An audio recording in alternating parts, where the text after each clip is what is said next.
prophet Ezekiel spoke in the name of God to the people of Israel, saying, When I shall bring upon the land a sword, the inhabitants shall take a man from amongst them, and they shall appoint him a tzofeh, a watchman. And when he seeth the sword come upon the land, he shall blow the shofar and warn the people. The tzofeh, the watchman, appointed to see the sword come upon the people of Israel and cry out, to blow the shofar and warn his people. That is the role of any Jew who can see and hear and understand and who loves his people, to cry out, to warn them. Nor is that an easy task. For these are the words of Ezekiel, speaking on the day that he was appointed by the God of Israel to be a prophet, to be a tzofeh, a seer, a watchman. And he said unto me, Son of man, I send you to the children of Israel, to tribes of rebels who rebelled against me. And the house of Israel will not wish to hear you, for they do not wish to hear me.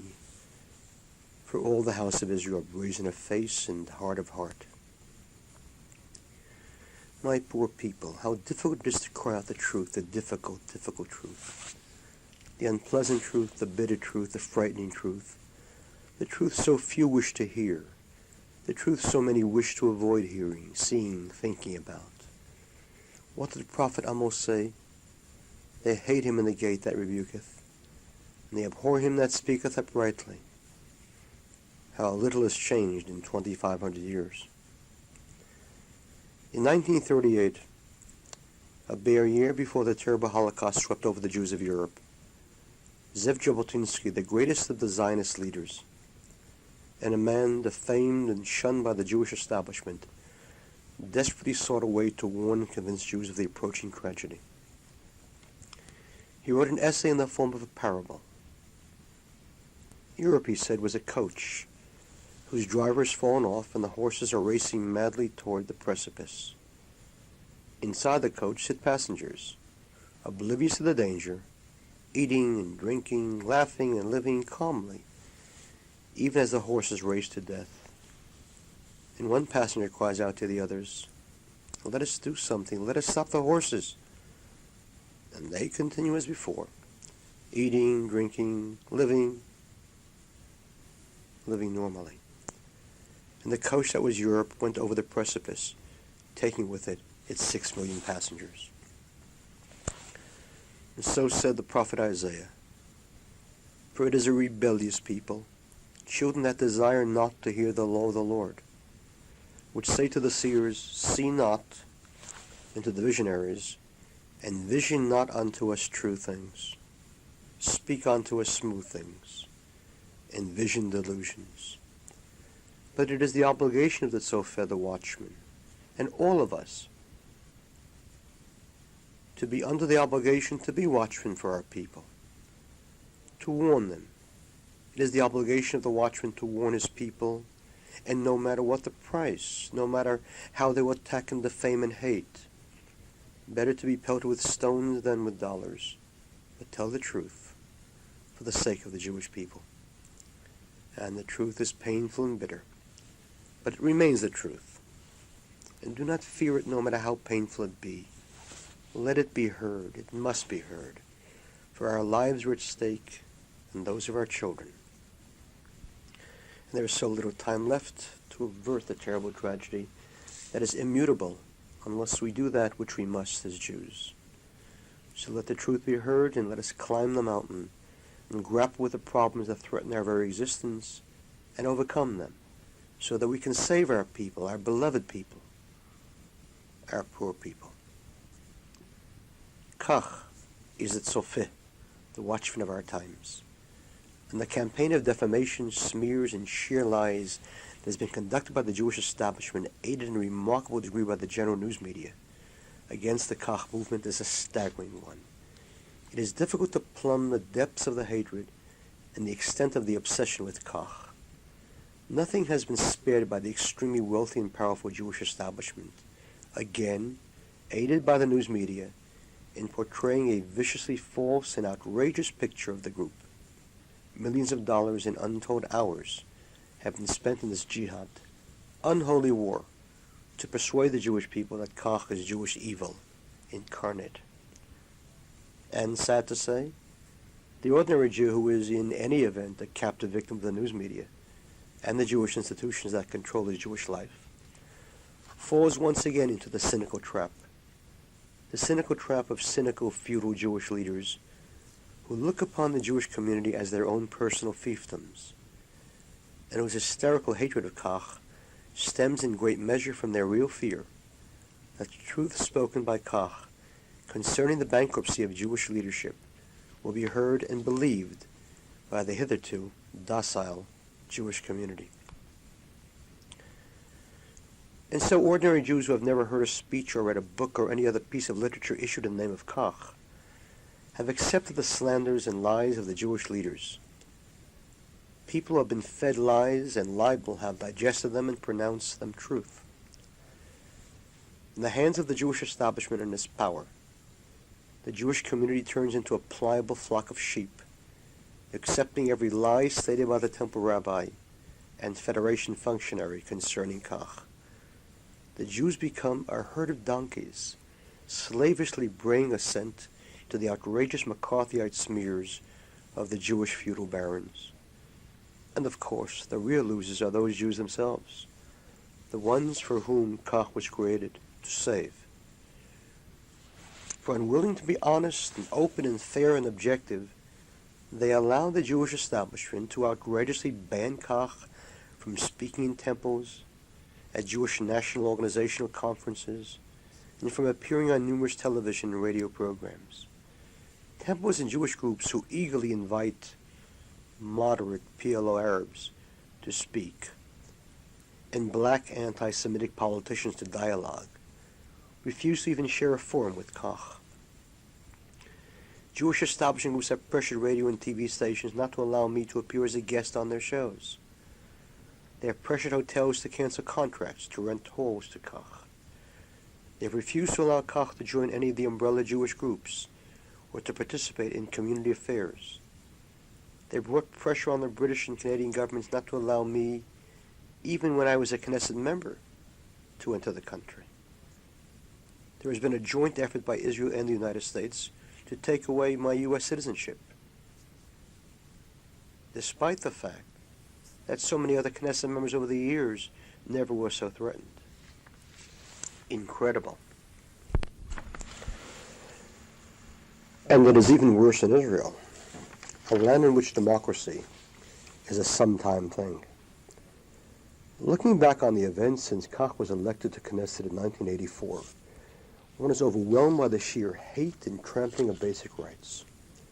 One is stunned by the bile, the defamation, the lies, the twisted faces and facts. And of course all from people who pride themselves on their culture, fair play, democratic tolerance, and intellectual ability to discuss any and all issues scientifically, calmly, rationally. Their hatred is a poisonous, noxious thing. The climax of the abomination was, of course, the outrageous decision by the Knesset of Israel, endorsed by its Supreme Court, to simply ban Kach from running for elections. Of course, this was due to the real fear of the Jewish establishment in Israel of Kach's growing strength, particularly with the youth, a whole generation of new voters, and the Sephardic Jews who constitute a majority of Israeli Jews. Private polls showed Kach with up to 10 to 11 seats, a thing that sent fear down the spines of the political mafia that has run Israel since its inception. The question must be asked concerning the psychopathic behavior of both Israeli and American Jews. Why? What is it that so obsesses and drives the Jewish leaders in unprecedented hatred and passionate spleen? What is this hatred? And fear. For clearly that is what is at the bottom of this irrational venom. Fear. Fear of what Kach says. Fear of the ideas that threaten the very intellectual stability and faculty of Jews who have persuaded themselves that Judaism and the foreign, gentilized concepts to which they daily pay homage are one and the same. And then along comes Kach and cries, no, the Jewish emperors are naked. No, there's a basic, immutable contradiction between Judaism and some of the most sacred Western values: Western democracy, political equality, integration, freedom of choice. No more painful nerve could be touched. No greater intellectual torture brought to bear. Kach is a thing more dangerous to the gentilized Jewish leaders than any Arab group, than any militant anti-Jewish one. For Kach has effectively declared war on the falsehood and fraud that are the very basis of the stability of soul of the intellectually assimilated Jewish establishment leaders. That is why they have declared war on Kach and will stop at nothing, no viciousness and no blow, no defamation, to destroy it.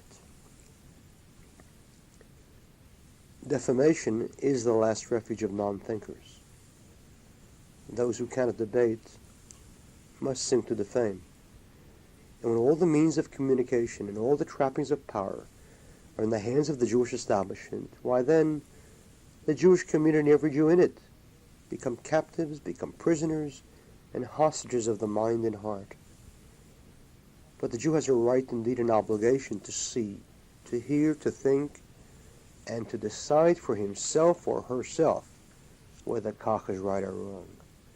No one has the right to tell him or her what to think and what is proper for him or her to see and hear.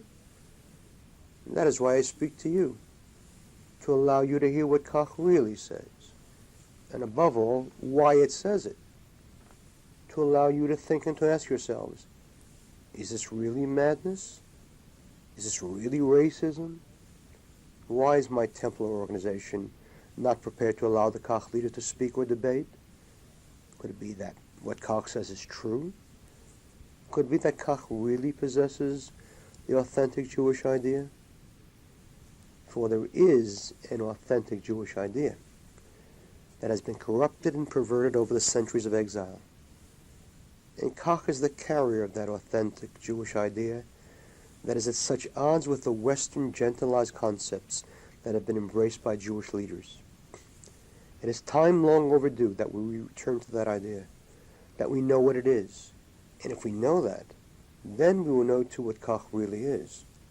But more important, we will then know how to save ourselves from terrible, awesome tragedies such as that which we who have known so many awesome tragedies have never yet experienced. For Jewish destiny reaches its final chapter, and so little time remains for us to choose glorious redemption or awful tragedy, if only we have the knowledge of what the Jewish idea is and the strength and courage to seize it and realize it. The great Rabbi Moshe Chaim Luzzatto, in his classic work, Mesilat Yesharim, The Path of the Just, writes, as our sages of blessed memory said, concerning the verse in Psalms, you laid down darkness and it was night. This refers to the world, which is similar to night. How wondrous is this truthful commentary. For the darkness of night can cause two types of error in relation to a man's eye. It may either cover his eye so that he does not see what is before him at all, or it may deceive him so that a pillar appears to him as a man, or a man as a pillar. How awesomely true and how awesomely blind is the Jewish leadership that either sees nothing or does not know what it sees. And indeed it is this, the bankruptcy of Jewish leadership, the Jewish communities worldwide in the hands of small, shallow men and women, abysmally ignorant of Judaism and arrogantly rejecting its discipline and laws, that is the ultimate danger to the Jewish people. The truth is that the Gentile was never the ultimate danger and threat to the Jew. It was always the Hellenized, wealthy, assimilated Jewish leader. For the Gentile was never anything more than the Almighty's staff, his means of punishing the Jew for his refusal to be the kind of Jew created at Sinai. The greatest danger to Jewish survival was always the Jew himself. And in our times, the worst of the worst has been the Jewish leadership. Consider what they have done to the Jewish people, to us, to our children. Consider the Holocaust. How the Jewish leadership of our times, and Jews in general, have made the Holocaust a religion unto itself, and the result daughter, of Jewishness. Worse, how the Jews revel in attacking and condemning the world for its silence and apathy and refusal to act to save Jews during the Holocaust. The Vatican, the British, the United States, the Christian world, all are the subject of almost delirious Jewish vituperation. They stood by and watched Jews die. They, the non-Jewish world. And yet what a waste, and worse. What a waste, because did anyone expect anything more from the Christian world?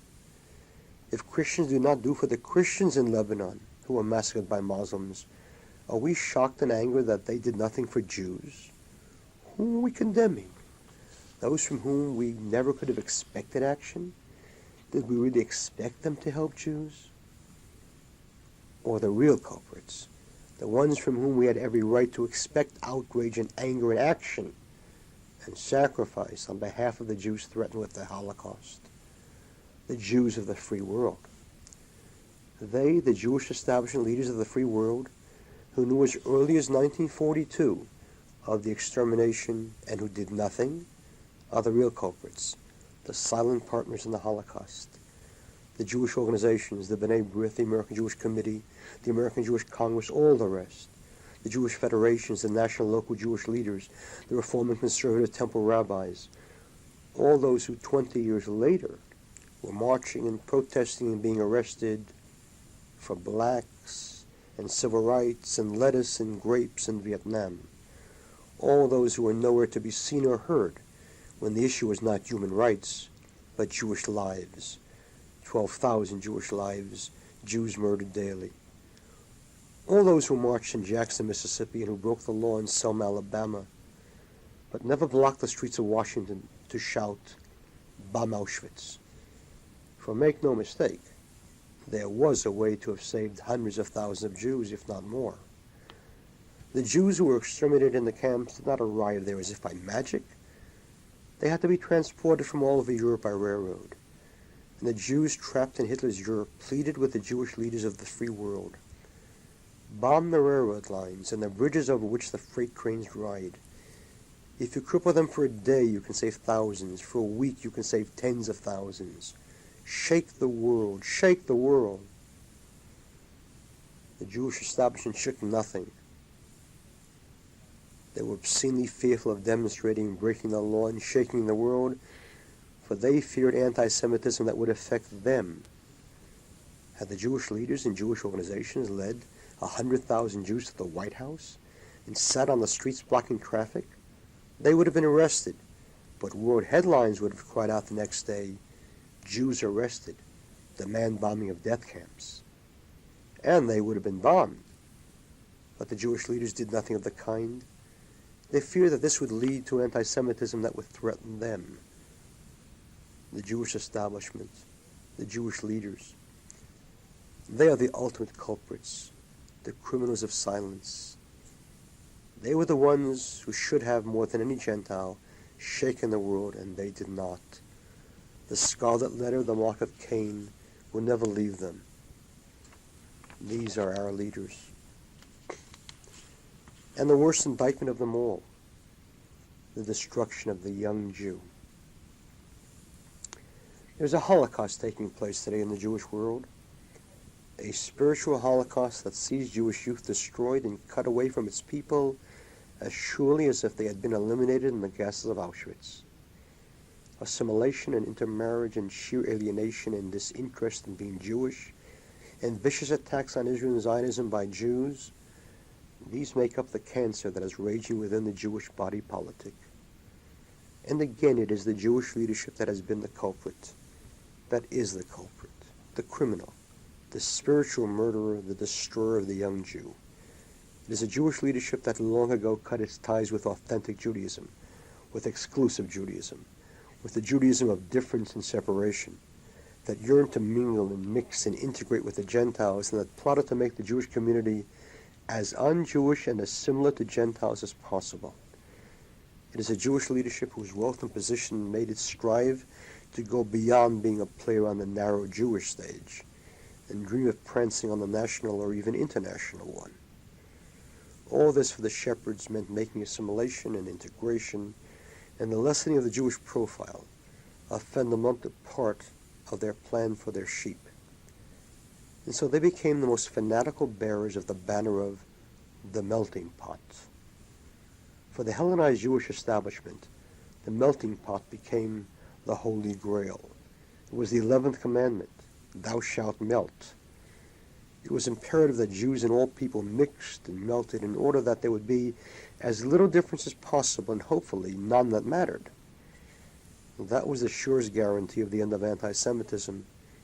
And the end of anti-Semitism was the vision and passion of the wealthy, powerful Jew who could then enjoy his life without fear or trepidation of the Gentile.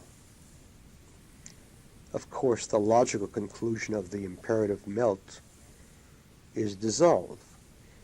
And certainly the surest way to end the hatred of Jews is to end Jews.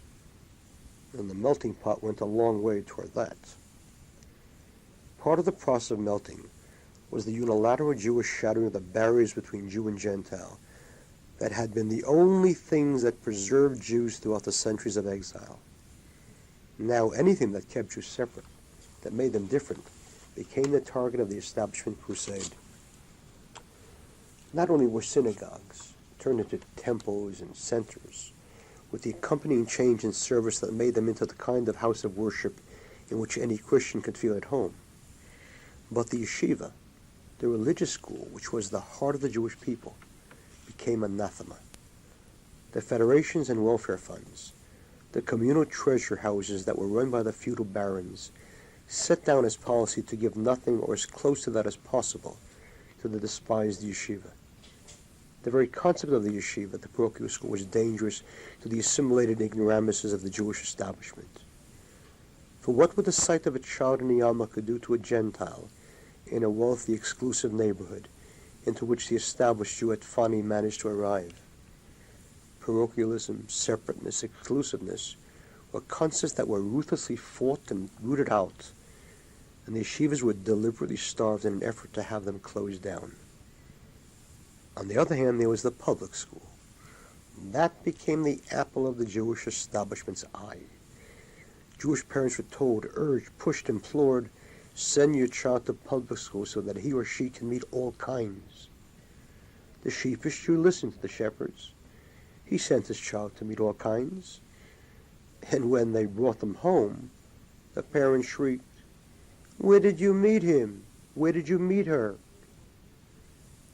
Who did the Jewish parents think their child would meet in public school? A rabbinical scholar? The same thing occurred within the Jewish community centers. Centers they surely became. Centers for assimilation and interdating and intermarriage. A convenient place to meet the Gentile at a dance or basketball game or for swimming. More than half of the local federation budgets invariably went to the Jewish community center. And in true democratic liberal tradition, it was open to Gentiles too. And the Gentiles flocked there, since the best things in the community were to be found there. Many Jewish centers thus have more than half of their members Gentiles. The Jewish child was sent to the Saturday night dance, and assimilation and intermarriage were made easy as, right in the Jewish center, the shidduch, the match between Bernie and Bridget, was consummated. And the temples, of course. The temples from which Jewish content was emptied to be followed by God. The temples that were created by Jews suddenly grown comfortable, whose money enabled them to flee the urban Jewish neighborhoods and preen themselves in the suburban regions of America. There they suddenly found themselves among Protestants and Catholics, a real minority needing to be accepted. A real minority attempting to fight spiritual destruction. And so the temples were created, reformed, conservative, but not as spiritual houses of worship, heaven forfend. Rather as counters to churches, in the way that the minor Hanukkah holiday suddenly achieved an inflated importance only because it had to match Christmas, lest the Jewish child feel deprived and déclassé. The temples and centers, empty of anything spiritual, could not hope to give the Jewish child anything meaningful, since children are brilliantly perceptive about fraud, parental and temple both. The temple rabbi, an ignoramus whose only saving grace was that the congregation knew even less about Judaism than he, believed neither in Torah from Sinai nor in the God who did not give it to the Jewish people who were never there. His mission was to give interesting sermons, keep the sisterhood happy, handle relations with the Gentiles who, despite all Jewish protestations, were people to be wary of, and of course give the children a reason to be Jewish and not marry the Gentile next door. Invariably, the Jewish education was represented as ethics and universal values, as if one had to be Jewish to have ethics and universal values. And so when the young Jewish man or woman came home from school, Berkeley, Emory, American U, Boston U, Wisconsin, with a young non-Jewish woman or man, and they announced that they were in love, hysterical Jewish parents, whose practice of Judaism was a non-existent thing, went into paroxysms over the thought of a non-Jewish son or daughter-in-law, who observed the Sabbath as little as they, and who enjoyed the same kind of lobsters and Chinese food as the Jewish parents from suburbia. Bernie comes home to Great Neck, or Greater Neck, or Greatest Neck, whatever way the Jew conjugates his suburb. For after all, Great Neck is not a place, it is a concept. It is to be found on the outskirts of every city of the wealthy, status-minded Jewish suburb. Bernie comes home to Long Island, known to the Jews of affluence as the island. For Jews tend to live in places that begin with a definite article. On the West Coast, they live in the Valley. In Atlanta and Cleveland, and undoubtedly other places, they really do pray at the temple, overseen, of course, by the rabbi. Bernie comes home with his good-looking, bright, and nice Gentile girlfriend to announce their intention to get married, and the call of the wild Jewish parent, whose last brush with kosher food was a sometimes Sunday bagel, is, "But Bernie, she isn't Jewish." Of course Bernie knows this, but who cares? Look at her. "But Bernie, you're a Jew." And Bernie looks at the father and lashes out with all the alienation that he has held within himself for lo these many years. "Why should I be Jewish? I want to be a human being." The parents, the poor, fraudulent Jewish parents, the Jewish parents who played a game with their children for years, thinking that they could create a Judaism in their own image, that Judaism was some kind of faucet they could turn off and on at will, modulating it to the temperature they wished. And now they stand shattered. Why be Jewish, he asked them. And they, in an infinity of years, could not answer that question. For like millions of others, they are Jewish only through emotion. They were born Jewish, or one or two steps away from an Orthodox home. They remember Zaidi and Bubby. They remember Kiddush. They remember Cholent. Bernie would not know Cholent from China or Kiddush from Kierkegaard. His parents have not the courage to break with Judaism. Bernie could not care less. Jewish parents who've been partners in the destruction of their Jewish children's soul, and who could not in infinity explain why anyone should choose to be Jewish rather than a human being, become emotional over their child's honest indifference to anything Jewish. The Almighty surely repays measure for measure, and the punishment fits the crime, and the fraudulent Judaism that the parents had attempted to hand down to their child was thrown back in their faces. What can they do? Why, send the child to the temple rabbi. The temple rabbi. If only the Jew could understand how little about Judaism that creature knows.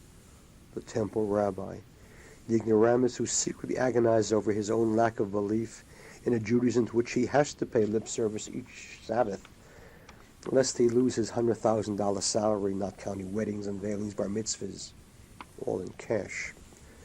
The temple rabbi whose sermons are increasingly brilliant in such Judaism as when he proved conclusively that the Bible is a product of myths from Sumer and Babylon.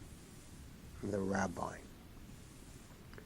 whose sermons increasingly moved from book reviews to attacks on racism in South Africa, now has to persuade the Jewish youngster that he or she should not marry the good-looking, intelligent, decent Gentile just because of a difference in faith. Racism, racism, thy name is Rabbi. The temple rabbi, whose interfaith services fairly shout forth the concept that there is no essential difference between Jews and non-Jews, now has to persuade the Jew that there is. Difference? What difference? The rabbi, not believing that God gave the Jews the Torah at Sinai, can babble all he wishes to concerning ethics, but the young Jew, infinitely more honest than the rabbi, will not buy this counterfeit currency. At best, he or she agrees to ask the Gentile partner to convert, a bad joke that goes against all the Jewish laws, but is meant to placate the Jewish in-laws. Conversion, the worst ethnic joke of our times, a farce that became insistent as the children of the temple board chairman and the president and the national head of the American Jewish Congress and the multiplying numbers of Jewish leaders all fell in love with Gentiles. And so they converted. Genuine Gentiles became fraudulent Jews through a conversion process that went against everything that was authentic, honest Judaism. But what did that matter, since the temple and center in almost everything they did went against real Judaism? What did it matter when the temple and center were not created for real Judaism? And so more and more young Jews did not bother to go through the farce of conversion. And assimilation and intermarriage decimate the Jewish communities of the Western world.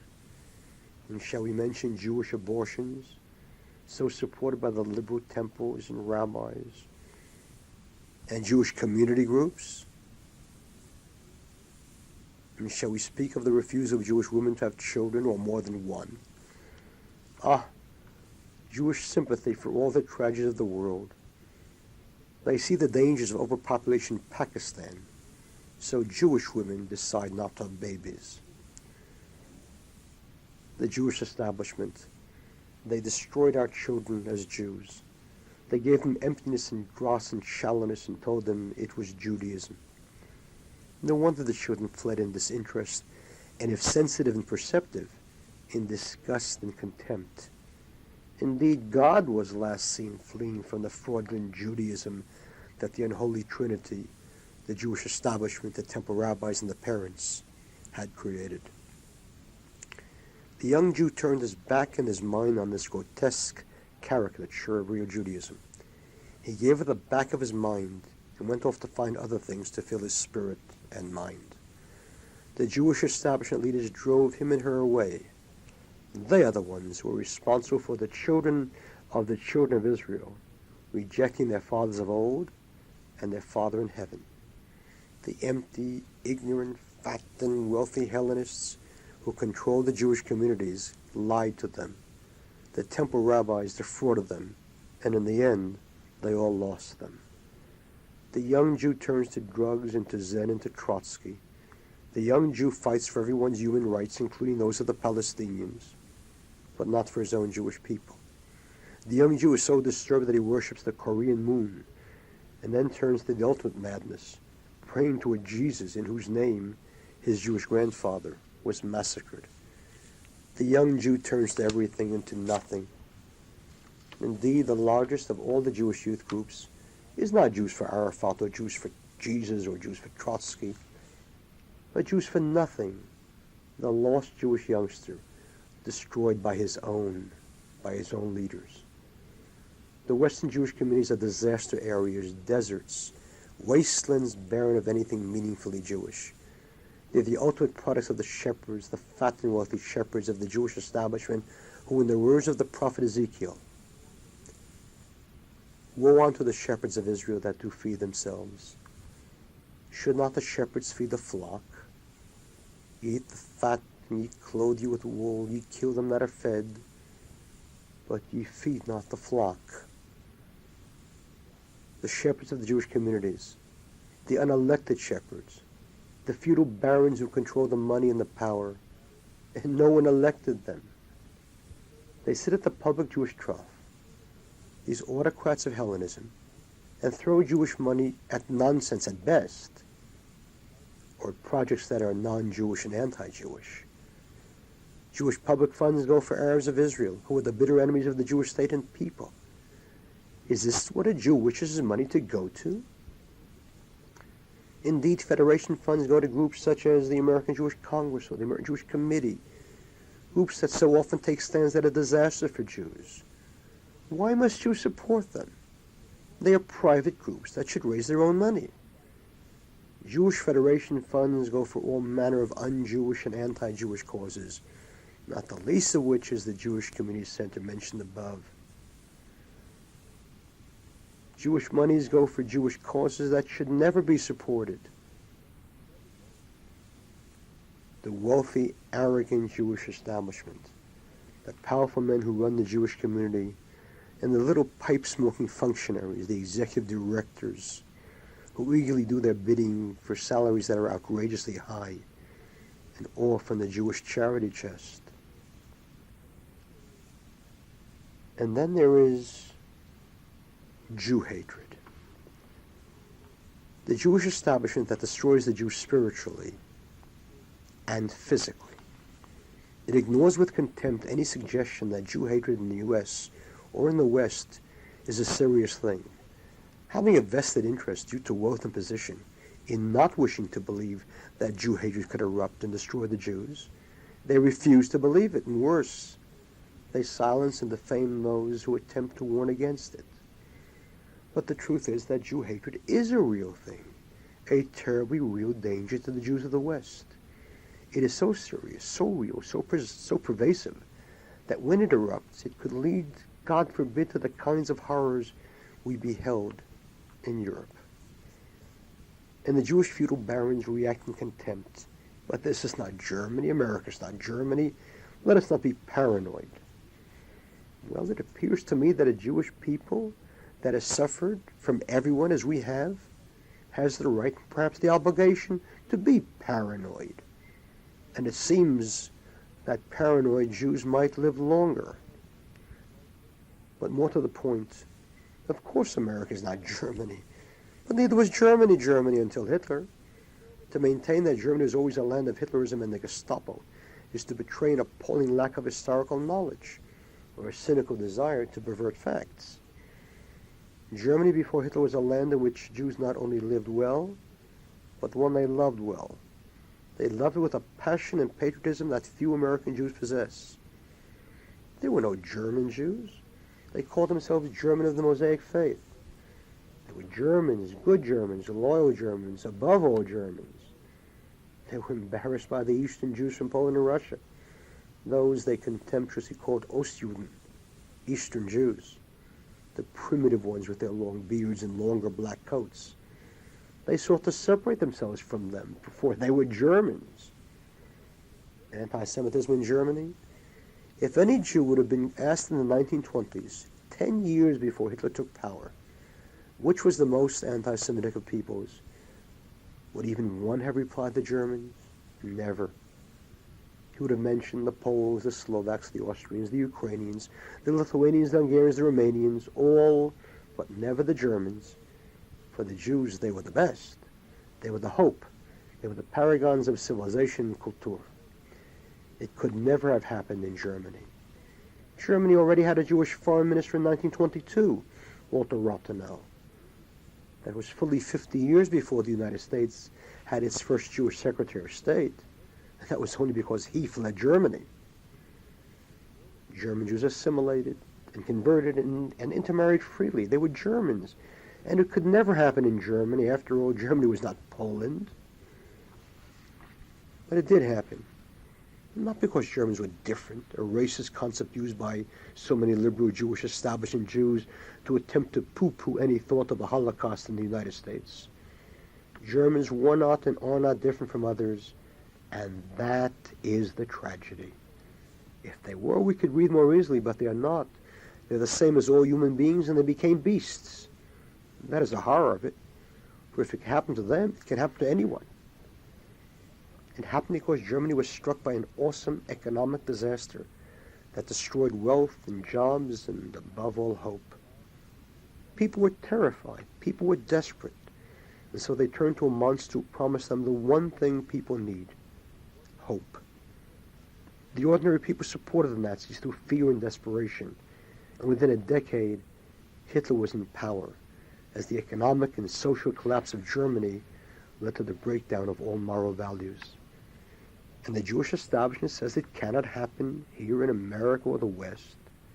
And in America, whose economic foundations are tottering, whose economy is a huge, overinflated balloon that can explode at any moment, whose national debt is the largest in the world, with an annual one that grows at an incredible rate, with a personal debt of trillions. It could not happen in America. The country exists only through more and more borrowing, and through the willingness of wealthy nations such as Japan to invest. Should they suddenly lose faith in the dollar, what will be? A country whose banking system is in desperate straits, with loans outstanding that can and never will be paid by third world countries. The profits that are made in Wall Street have no relevance to anything in the real world. The stock market is nothing more than a gambling casino, while the economic fate of the United States is played out in its terminally ill trade deficit that reflects the loss of markets and eventual jobs.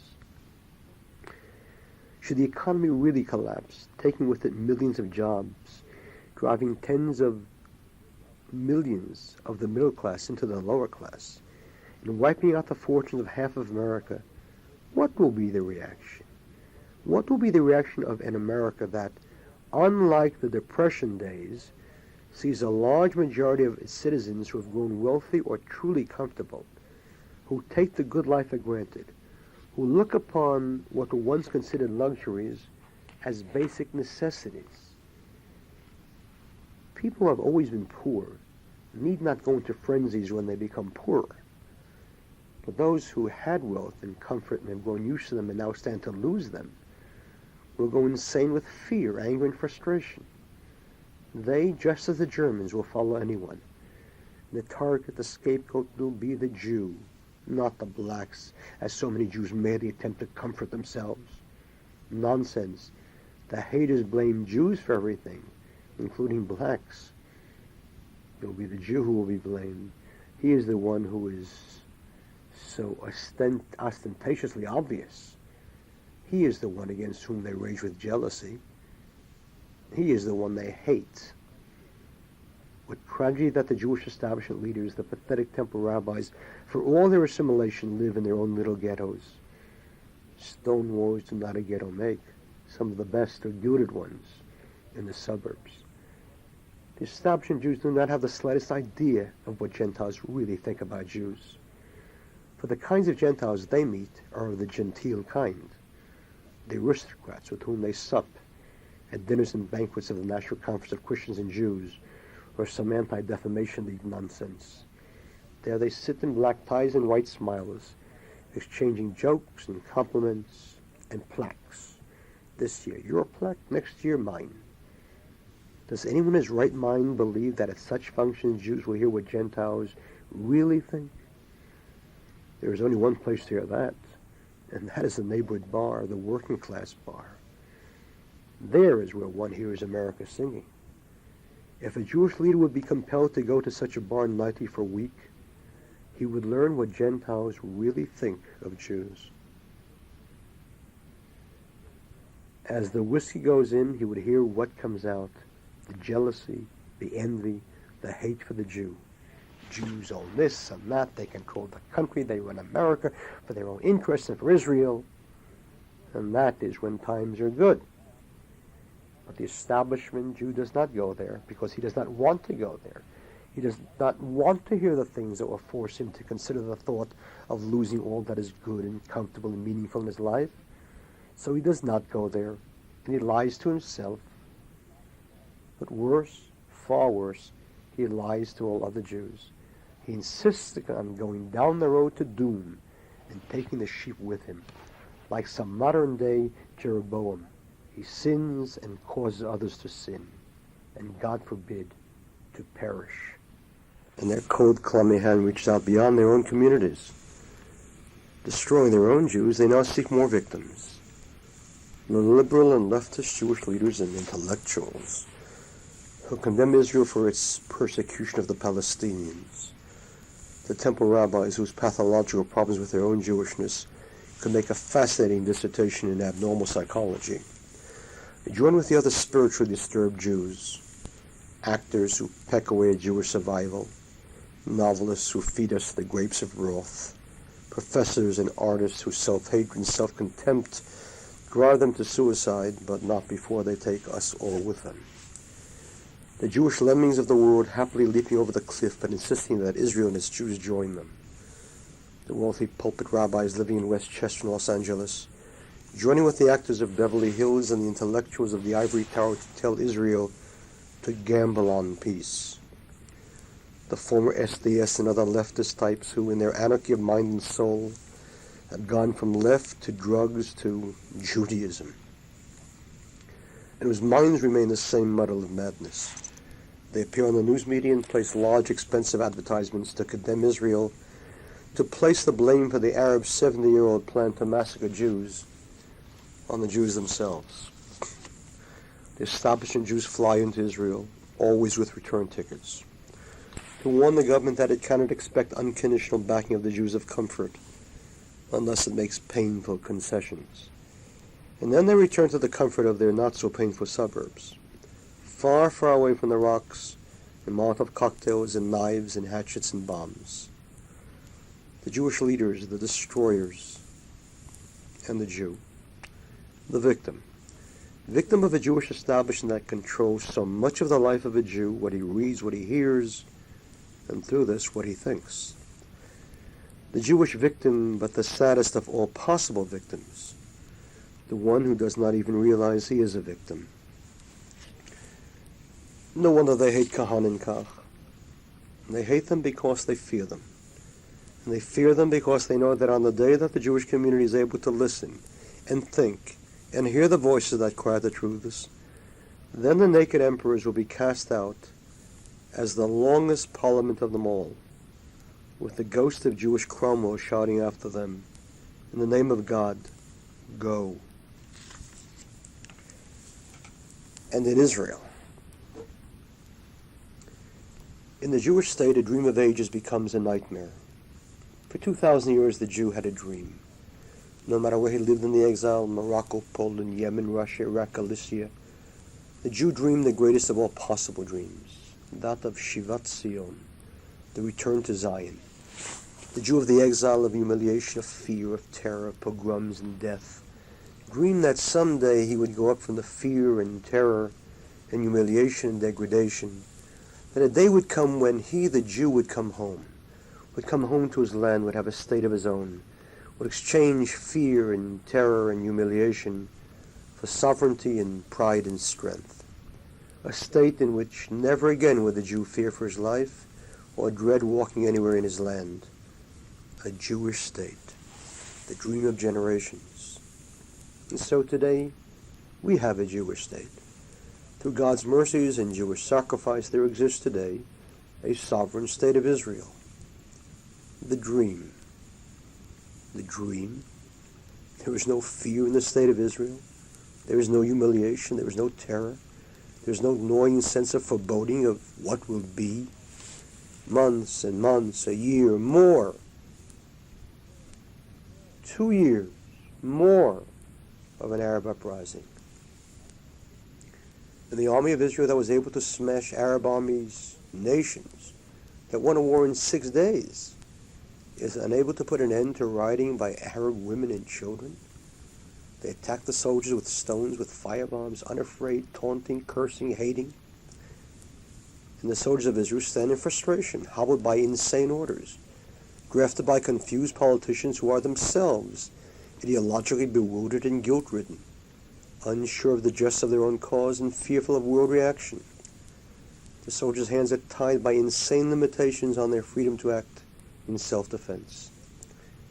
Is it any wonder that so many soldiers simply do not enter areas of danger, or worse, back away from confrontation, knowing that if they do not shoot, they may be seriously injured or worse.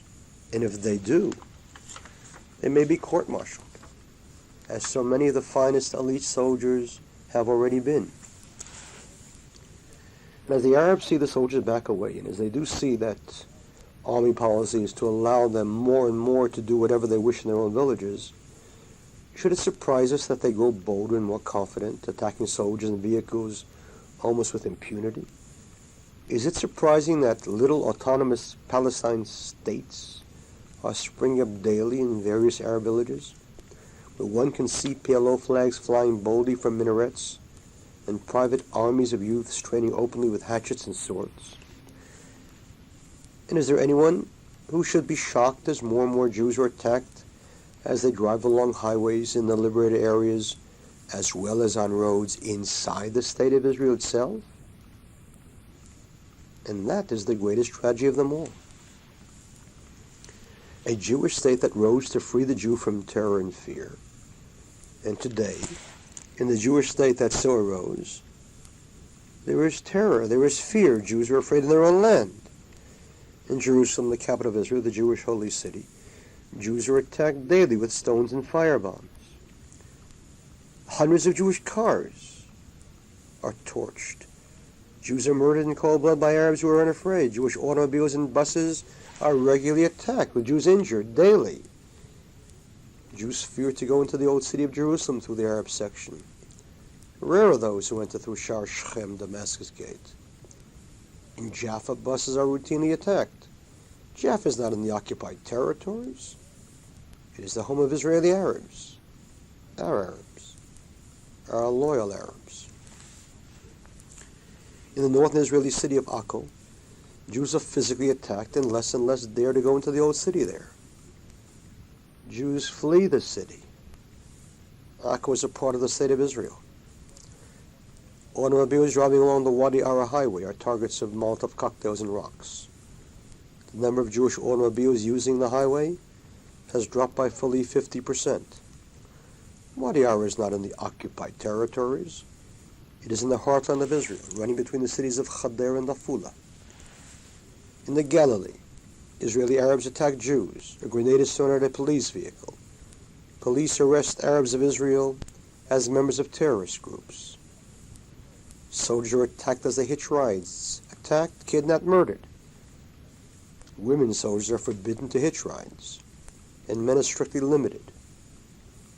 This is the free Jewish state of which the national anthem Hatikva says to be a free people in our own land. The bitter truth is that the Jew is afraid in larger and larger areas of his own state land. And the bitterer truth is that the Arab is not. There is no area in the land, no part of Israel that Arabs avoid. They fear going nowhere at any time, day or night. Arab kiosks and stalls are to be found in every Jewish marketplace.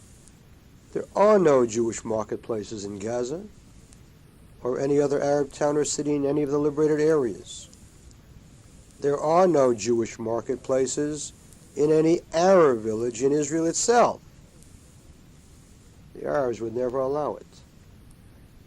The Intifada grows bolder, and it must spread into the state of Israel, reaching into more and more Jewish areas. For in the Middle East, in the mind and the world of the Arab, it is strength and weakness that set the tone. When the Arab sensed Jewish strength, and a Jewish army unhobbled by anyone, he sat in fear and passivity. When he began to sense, rightly, Jewish weakness, hesitation, and fear, he rose up to carry out the never-ending dream, the return of Palestine, a dream to be built on the ruins of Israel, the Jewish state. The Arab sees Jewish weakness, hesitancy, impotence, indecision, fear, and he prepares the sharpened hatchet and knife. And as the Arab sense of power, pride, victory, and above all, sense of justice of his cause grows and flourishes, so does there arise like some noxious weed a growing number of Jews stricken with a sickness of soul that can only be termed a kind of spiritual and psychological AIDS. Deeply troubled people, riven with guilt, that time dishonored Jewish disease. They were conceived in the psychoses of an exile of centuries and born in the self-hate that afflicts so many of our people. Their guilt and self-hate drive them to question not only the justice of the Jewish presence in what they outrageously term the occupied lands, but even to doubt in the recesses of their troubled minds the very right of the Jew to have come to the land of Israel in the first place and take the land from the indigenous Palestinians. To be sure, they are not only afflicted with guilt and self-hate, they also lack the courage to cure their affliction, for it is true for them that the Jews are thieves and have stolen the land from the Arabs.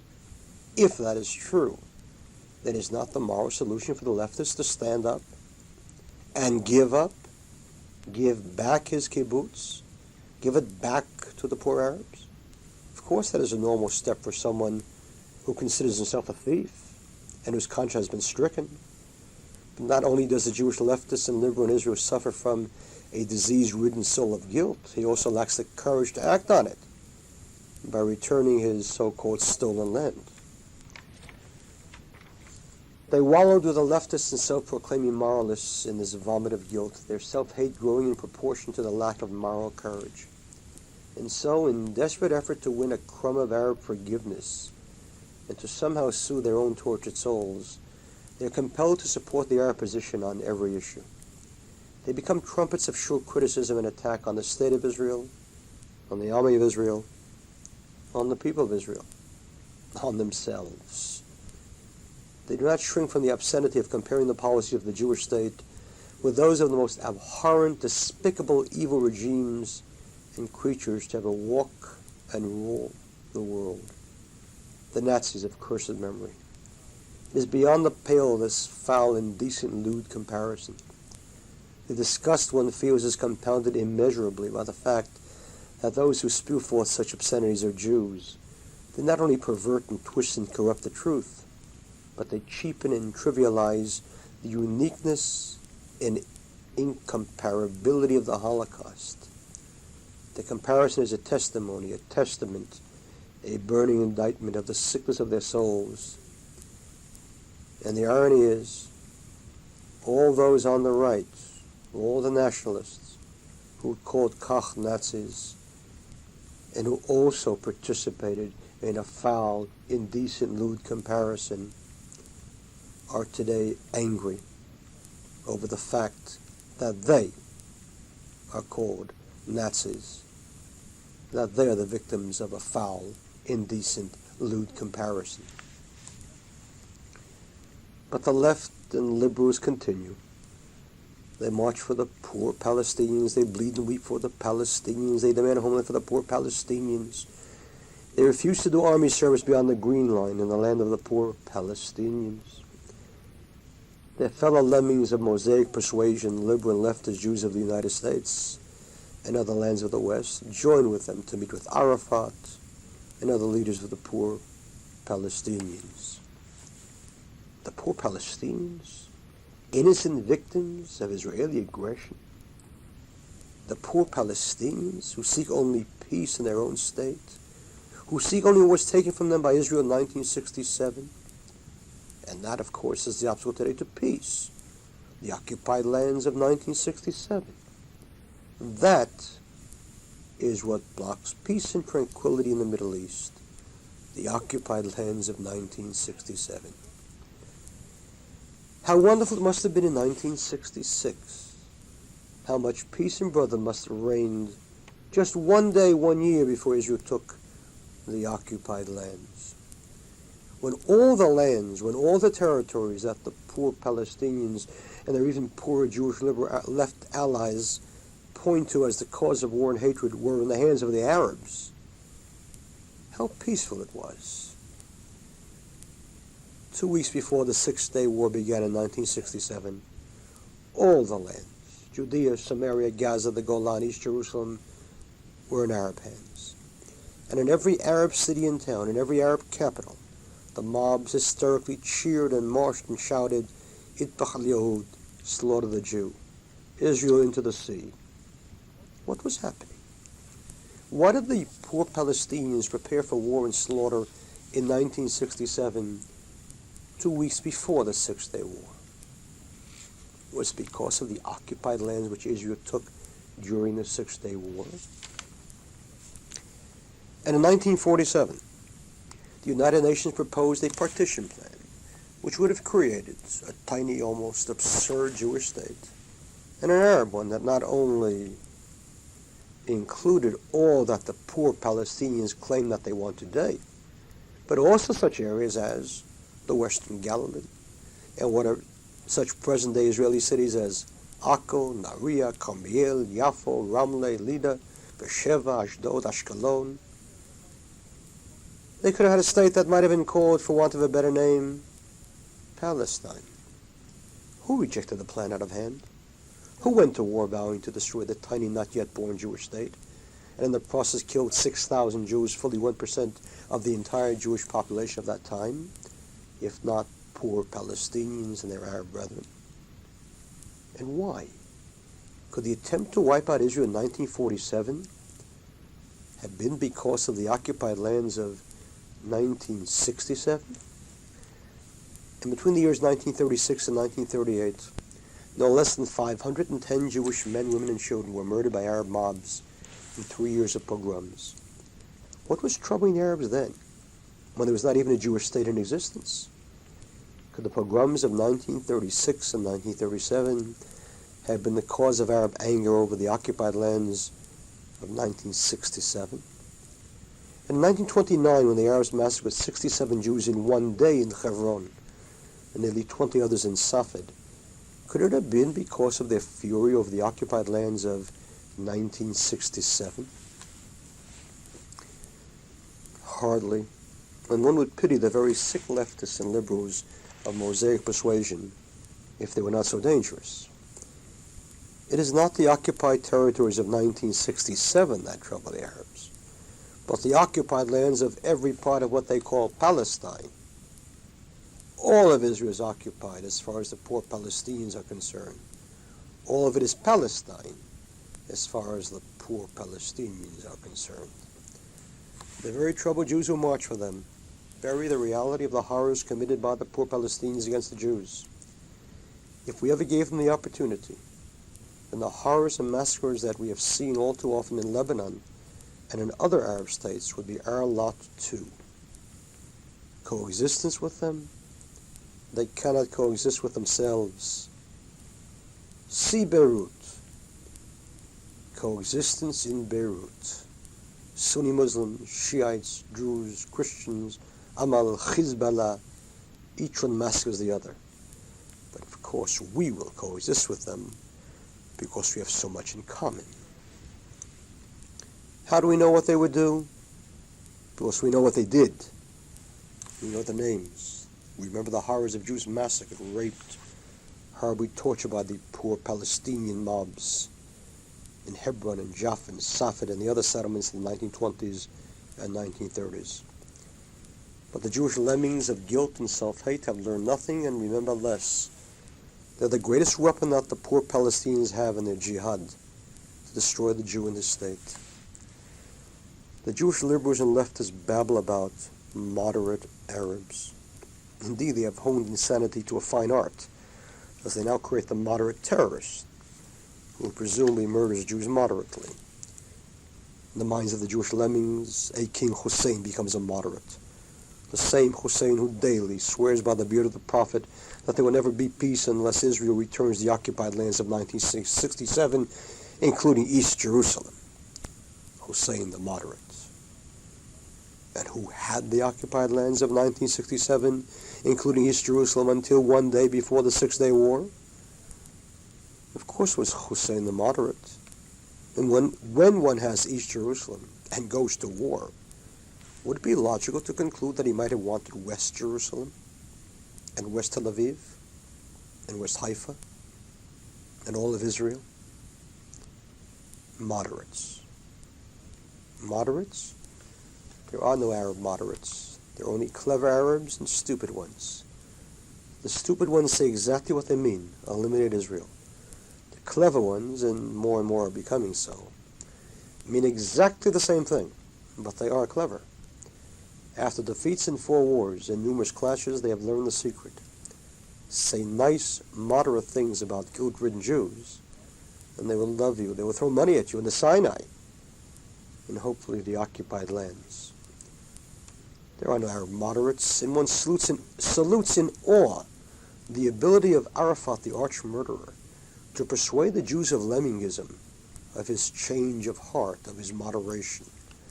He must surely be a candidate for the Nobel Prize for not laughing, for not rolling on the floor hysterically. He has renounced terrorism, of course, but he firmly maintains that to attack the Zionists who occupy his country is not terrorism, but rather a war of national liberation. He accepts UN resolutions 242 and 338, to be sure, but only within the context of all the UN resolutions on Palestine, including Resolution 181, the one that the poor Palestinians rejected in 1947, the one that originally established a Jewish state. Today, Arafat accepts it. He is good. Having been humiliated militarily, he accepts it, knowing that it would bring the Jews back to the boundaries of 1947. And from there, he will go forward, backward. He accepts all the UN resolutions, including the ones calling for Israel to allow all the refugees to return to their homes in Israel if they desire to. All the refugees who were part of the poor Palestinians who attempted to wipe out Israel in 1948. Today, thanks to 40 years of birth, there are more than 2 million of them. By all means, let us bring them into Israel. He has recognized the existence of Israel. True. Much in the same way that we all recognize the existence of earthquakes, disease, and roaches. Of course we recognize them, because they exist. We recognize their existence in order to put an end to their existence. So too with Arafat. He recognizes Israeli existence.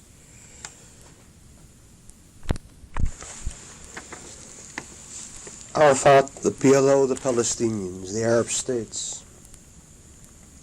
Models of deceit and deception, paragons of duplicity and perfidy, hands of blood and tongues of pretense. They plan a new Holocaust as they speak of peace. No, there are no Arab moderates. They are liars who cannot live together with themselves, let alone Israel. They all believe that the Jewish state of Israel is a bandit settler state that has stolen Palestine from them. And because of that, and with deep sadness, one knows that there will be no peace. And let none of the comfortable denizens of peace now in Beverly Hills, or the woodpeckers of Hollywood, or the pompous pulpiteers of Reformed liberal temples screech in indignation. Kahane does not want peace. Kahane does not want peace? Where do I live and where do they live? I who live in Israel and served in its army, and whose children serve in the army, desire peace a great deal more than the shallow liberals and leftists of peace now, and those paragons of reformed shallowness who regularly trumpet declarations of suicide through peace. There will be no peace because the poor Palestinians do not wish peace. They wish Palestine, all of it, and that includes Israel. So let us not delude ourselves, and let us not believe in delusions. And the great Rabbi of Kach once said, "It is a sin to deceive one's neighbor. It is a crime to deceive oneself." Wishing peace, yearning for peace, does not mandate committing suicide for peace. And for all those who cry that Israel has been fighting for 40 years, let it be stated flatly that the Jewish people have been fighting for 4,000 years. And had our forefathers been as depressed as some of their present-day children, we would have been long since gone as a people. Cease the weeping and wailing. We have a state of our own, and it can be the glorious one, and let us give thanks to the Almighty for it. And let us understand clearly that a state is not given on a silver platter. Neither is it won by writing a check. A state is a precious thing that is won by sacrifice and blood. If there are those who are not prepared for this, let them walk away and leave it to those who are unafraid, who have both faith in God and the willingness to climb the ramparts in battle. We are weary. We are weary of having to serve in the army each year to defend our state. How much would a Jew in Auschwitz have given for the opportunity to see a Jewish army, a Jewish tank, a Jewish plane? And with what joy he would have agreed to serve each year in a Jewish army of a Jewish state, created so as to help guarantee that never again will there be an Auschwitz for its Jewish citizens. Peace, of course we want peace. Who does not want peace? It is not the monopoly of the guilt-ridden, self-hating hypocrites, the artists and intellectuals of the left. We all wish peace. We all fervently pray for peace. We all look to the day when the nation shall beat their swords into plowshares. But meanwhile, as they continue to have swords with which to destroy us, let us not be so mad as to be content with plowshares. Give up land for the peace that the poor Palestinian is prepared to grant us? The ultimate peace of the dead? Are we mad? The ones who launched 4 wars of aggression against Israel and lost 4 wars of aggression dictate terms to us? The ones who launched 4 wars of aggression and 1,000 terrorist attacks, who slew thousands of Jews and who lost, now present us with demands. They insist that we who won give up land. Let the Arab aggressors and murderers learn a very basic rule of life. Losers lose. Winners win. Losers, and especially losers who launch wars of murderous aggression, do not dictate terms. Aggression is not a game in which one attempts to wipe out innocent people, loses, and then returns to go. No. Aggression is a gamble, and if the aggressor loses, let him know the full bitterness of his reality, that he has lost. Then perhaps he may think deeply and carefully before embarking on another adventure. But let the poor Palestinian know in every fiber of his body that he had best leave well enough alone.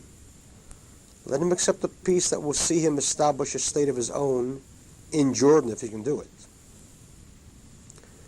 For should he be so foolish as to begin another murderous war of aggression, let him be certain that that which he still possesses in Jordan will be ours too, for it is ours. Land for peace, by all means.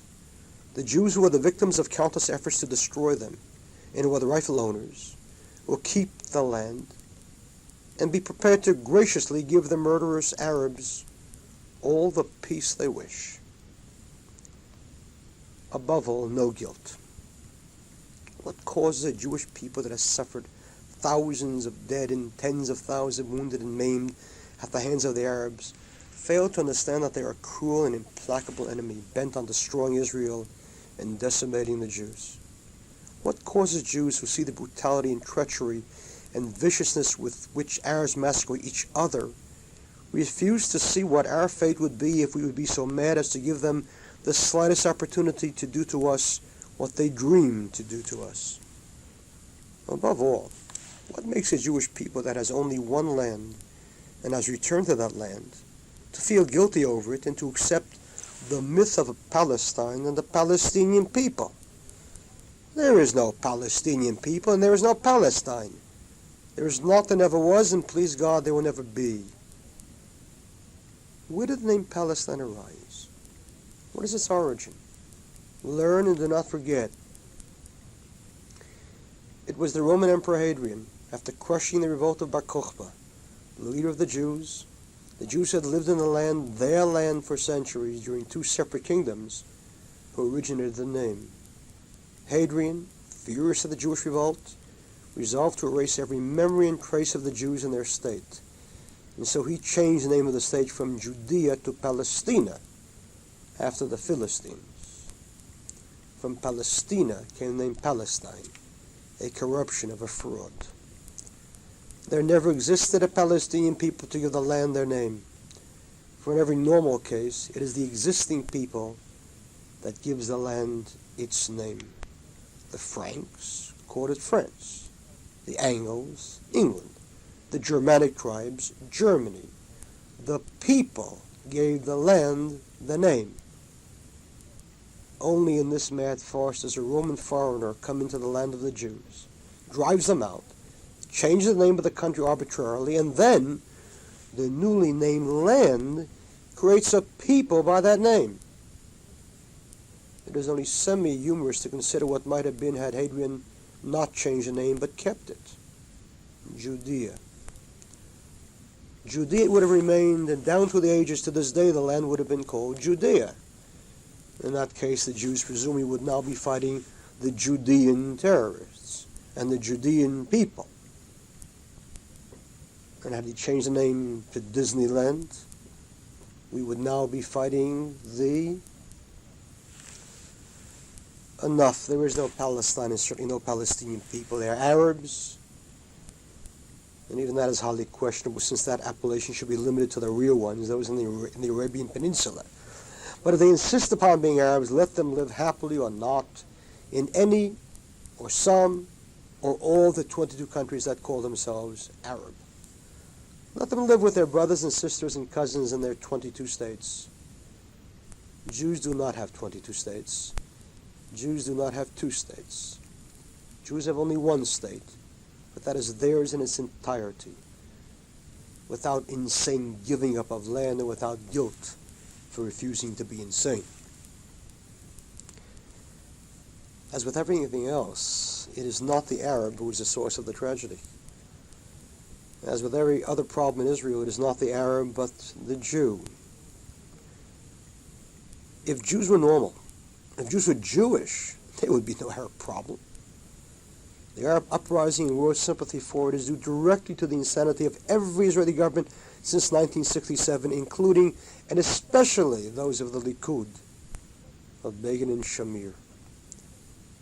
The failure and refusal of the governments to do the normal thing after the magnificent and glorious miracle of the Six-Day War, to annex the territories which are ours and to make them part of the state of Israel, quite naturally turn them into occupied lands in the eyes of the world. If something is really yours, you leap upon it. You proclaim it so, and you take every step possible to ensure that it will be yours forever.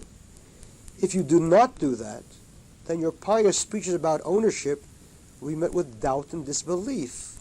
And on the other hand, when the other side, the Arabs, daily and hourly and loudly shout and proclaim that the land is Palestine, what the world sees is an apparent choice between Arabs who claim that all the land is theirs and who fight and die for it, and Jews who keep a status quo, which is nothing more than occupied territories. What do we expect from the world, even if it would not be anti-Semitic? The failure of the Jews of Israel to change the scenario by annexing the territories and thus presenting a Jewish argument that unequivocally states they're ours is the direct cause of the almost total support gained by the Palestinians. Worse, it is the direct cause of so much of the doubt and guilt that plague Jews, both in the exile and within Israel itself. For the Jew, too, sees what is apparently a narrow choice between a Palestine and the status quo of the occupied territories. The guilt and doubt that this creates is destroying the Jew, corroding his soul. Those who run the Israeli government are not only not destroying our Arab enemy, they are destroying the Jew. Nor is any sanity added by the incredible orders that hobble the soldier. He's given a gun, sent to Gaza or Jenin or Kalkilia or other dangerous areas where Arabs wait to stone him, firebomb him, kill him if possible. And then he's told that he cannot use the gun or else must use it under the most absurd of limitations. And if he violates the madness, he is placed on trial. In this surrealistic snake pit, the news media, invariably viciously hostile to Israel, are allowed free access to the territories.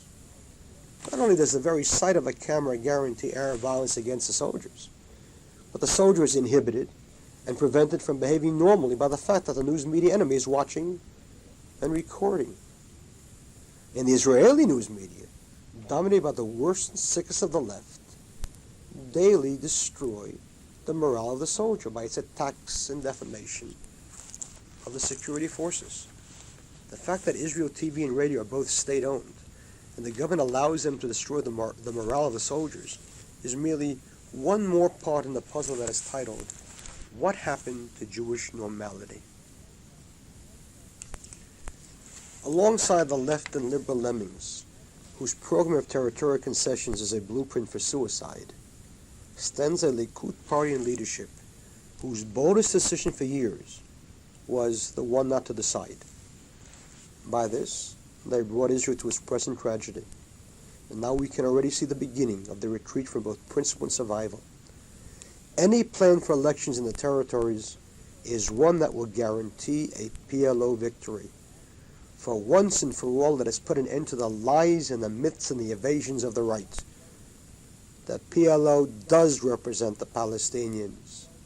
Let us admit it and stop running from it, for it is a fact that benefits us. The PLO, with its plan to wipe out the Jewish state, speaks for the Palestinian people who also seek to wipe out the Jewish state.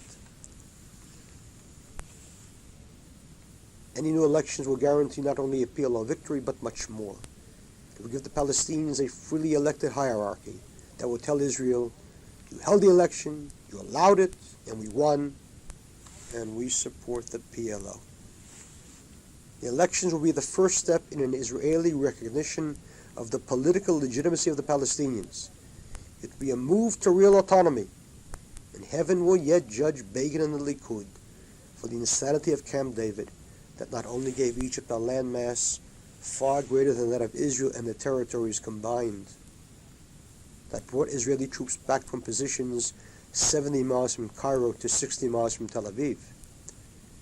They gave up huge oil and gas deposits that saved Israel up to $2 billion a year. They gave us some of the finest air bases in the world as well as spacious training areas, but also accepted autonomy.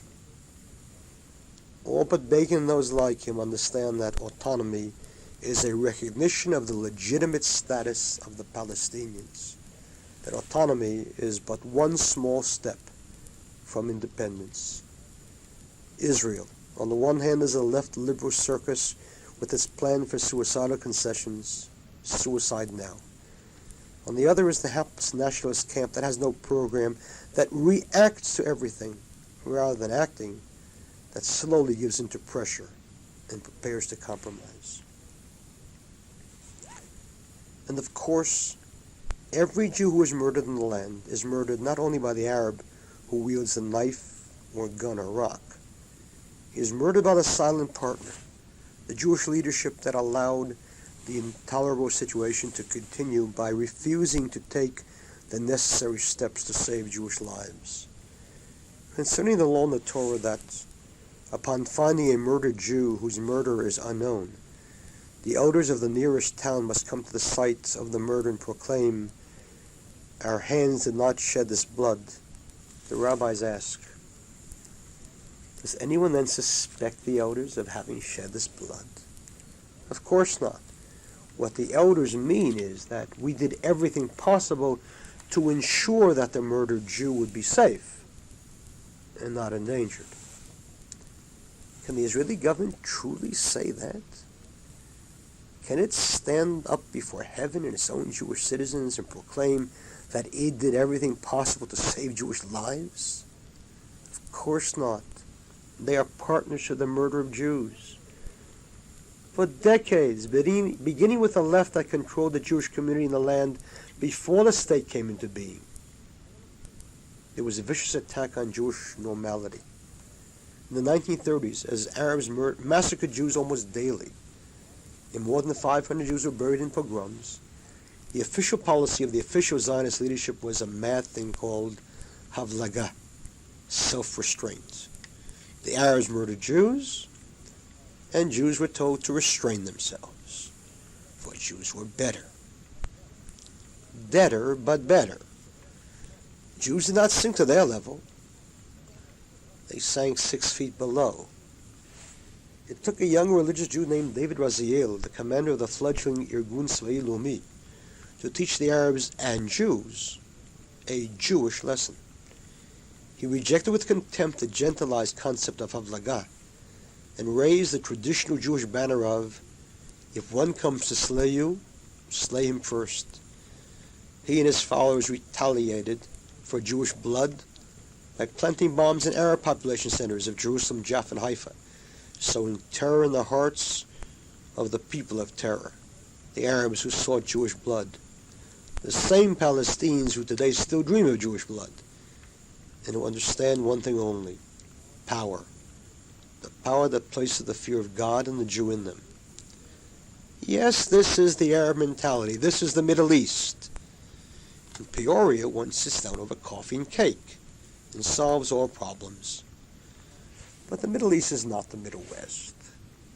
Here we are dealing with people who would recreate the Holocaust, but this time not through the relatively swift way of gas, but through the horrors of knives and hatchets and unspeakable brutality. David Raziel is today a national hero in Israel. A stamp which was issued in his name. A settlement, Ramat Raziel, stands in the Jerusalem corridor. Almost every city has a Raziel street. The one who was so condemned has today become a hero. In theory. But it is time to see the deeds of Raziel as a light onto our feet. It is time to put an end to the madness which the Likud has also adopted today of Torah HaNeshek, the purity of arms, which has become one of the postulates of the Israeli army. The purity of arms. During the Lebanese war, the Israeli artillery was not permitted to give infantrymen attacking Arab positions located within towns cover fire, lest Arab civilians be killed.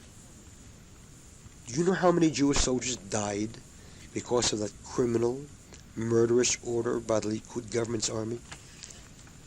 That was immoral. That was obscene. That was murder. During World War II, when Allied bombers bombed German cities, did anyone protest the killing of German civilians? Of course not. We knew that the German people as a whole were part of a machine that, if it won, would bring horror upon the world.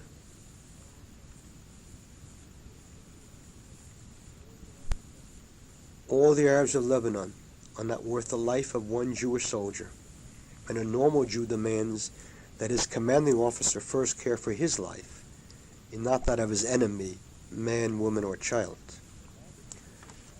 The madness and perversion of our times could not be seen more clearly than in the raising high by the enemies of Torah Judaism of their own gentilized, perverted, corrupted Hellenistic values, and then calling them Jewish. The ignorant, the knaves, those who lie through sheer ignorance or deliberate contempt for the truth, have created a structure of ethics and moralities that is as non-Jewish as it is insane. The arrogant ignoramuses of the left liberal axis are people whose values are not only not Jewish, they're anti-Jewish. Consider just the few following concepts of authentic Jewish behavior according to authentic Judaism. The Talmud in Brachot. Great is vengeance, for it was placed between the two names of God, as it is said in Psalms, a God of vengeance is the Lord. The Midrash in Tanchuma. He who sheds the blood of the wicked is considered as having brought a sacrifice. The Midrash in Tanchuma Matot. In a verse from Psalms, the righteous shall rejoice, for he has seen vengeance. He shall wash his feet in the blood of the wicked. And the rabbis say, Moses yearns to see vengeance against the Midianites before he dies. And the Midrash in Shoftim, on the verse in Deuteronomy, when you go to war against your enemies. And the rabbis ask, why does it say against your enemies? Obviously one goes to war against enemies and not against friends. Said the Almighty, go up against them as enemies, just as they do not have mercy upon you. Do not have mercy upon them. There is so much more, so much that the ignoramuses and frauds of the non-Torah camp of Hellenism either do not know or deliberately conceal and pervert. And, of course, the ultimate danger to the Jew is not the Arabs of the liberated lands, They are not the essence of the problem.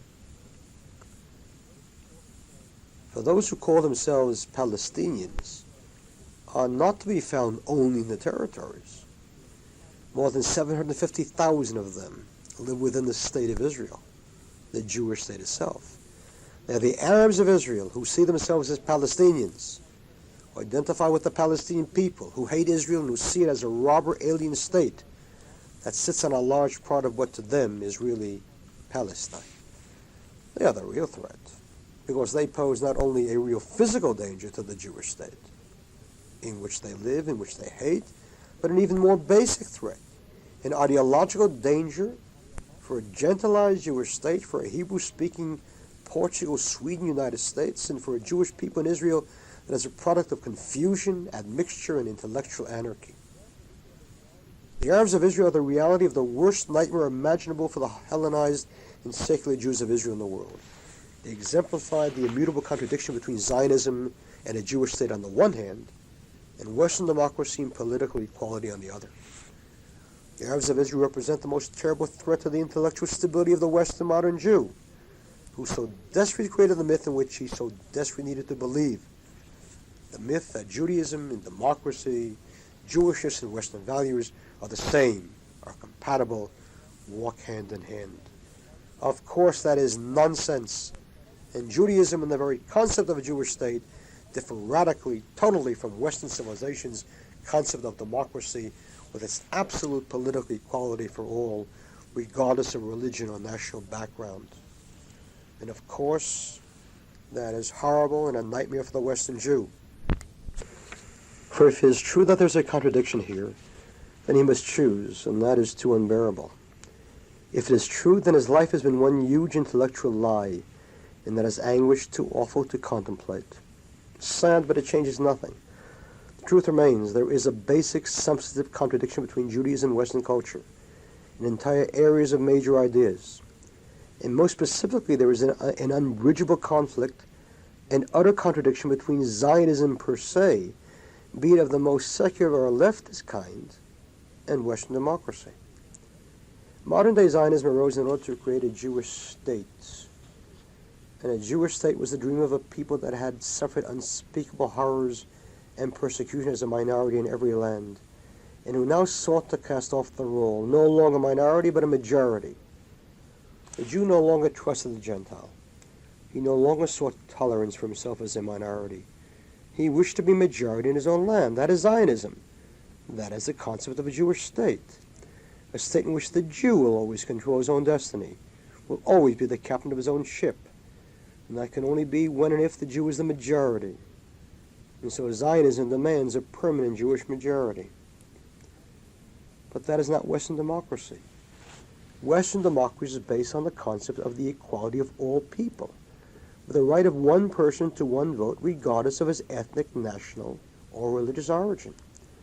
According to Western democracy, if the Arab will sit peacefully and quietly and become the majority, he has the absolute right to vote to shape the country in the way he sees fit, just as the Jews did when they were the majority. He can vote to change the character of Israel from a Jewish state to a Palestinian state, just as the Jews originally characterized it in the manner that they saw fit. Under Zionism, of course, this is anathema. There can never be any change in Israel as the Jewish state, no matter what. It can never belong to the Arabs. It belongs to the Jewish people, including those of Boston.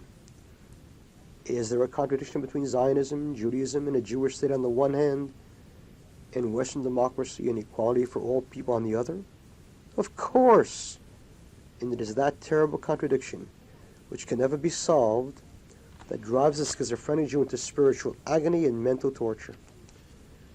For years, he attempted to deceive the world, other Jews himself, that democracy was compatible with Zionism. As long as the Arabs were few in numbers and backward, he succeeded, but that is long since gone.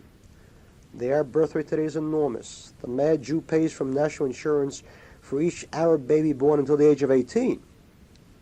And one does not know whether to laugh or cry upon reading of the Israeli Bedouin Arab, father of 48 children from 6 wives, who collects 48 checks every month from suicidal Jews.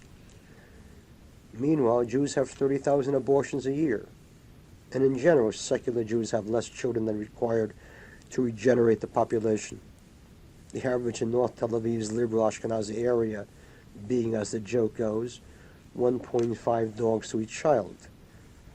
The question is, what will be in 5 years, 10 years, 20 years? How many Arabs will be living inside the Jewish state of Israel? How long will it remain the Jewish state of Israel? Note that already today the Galilee has a majority of Arabs.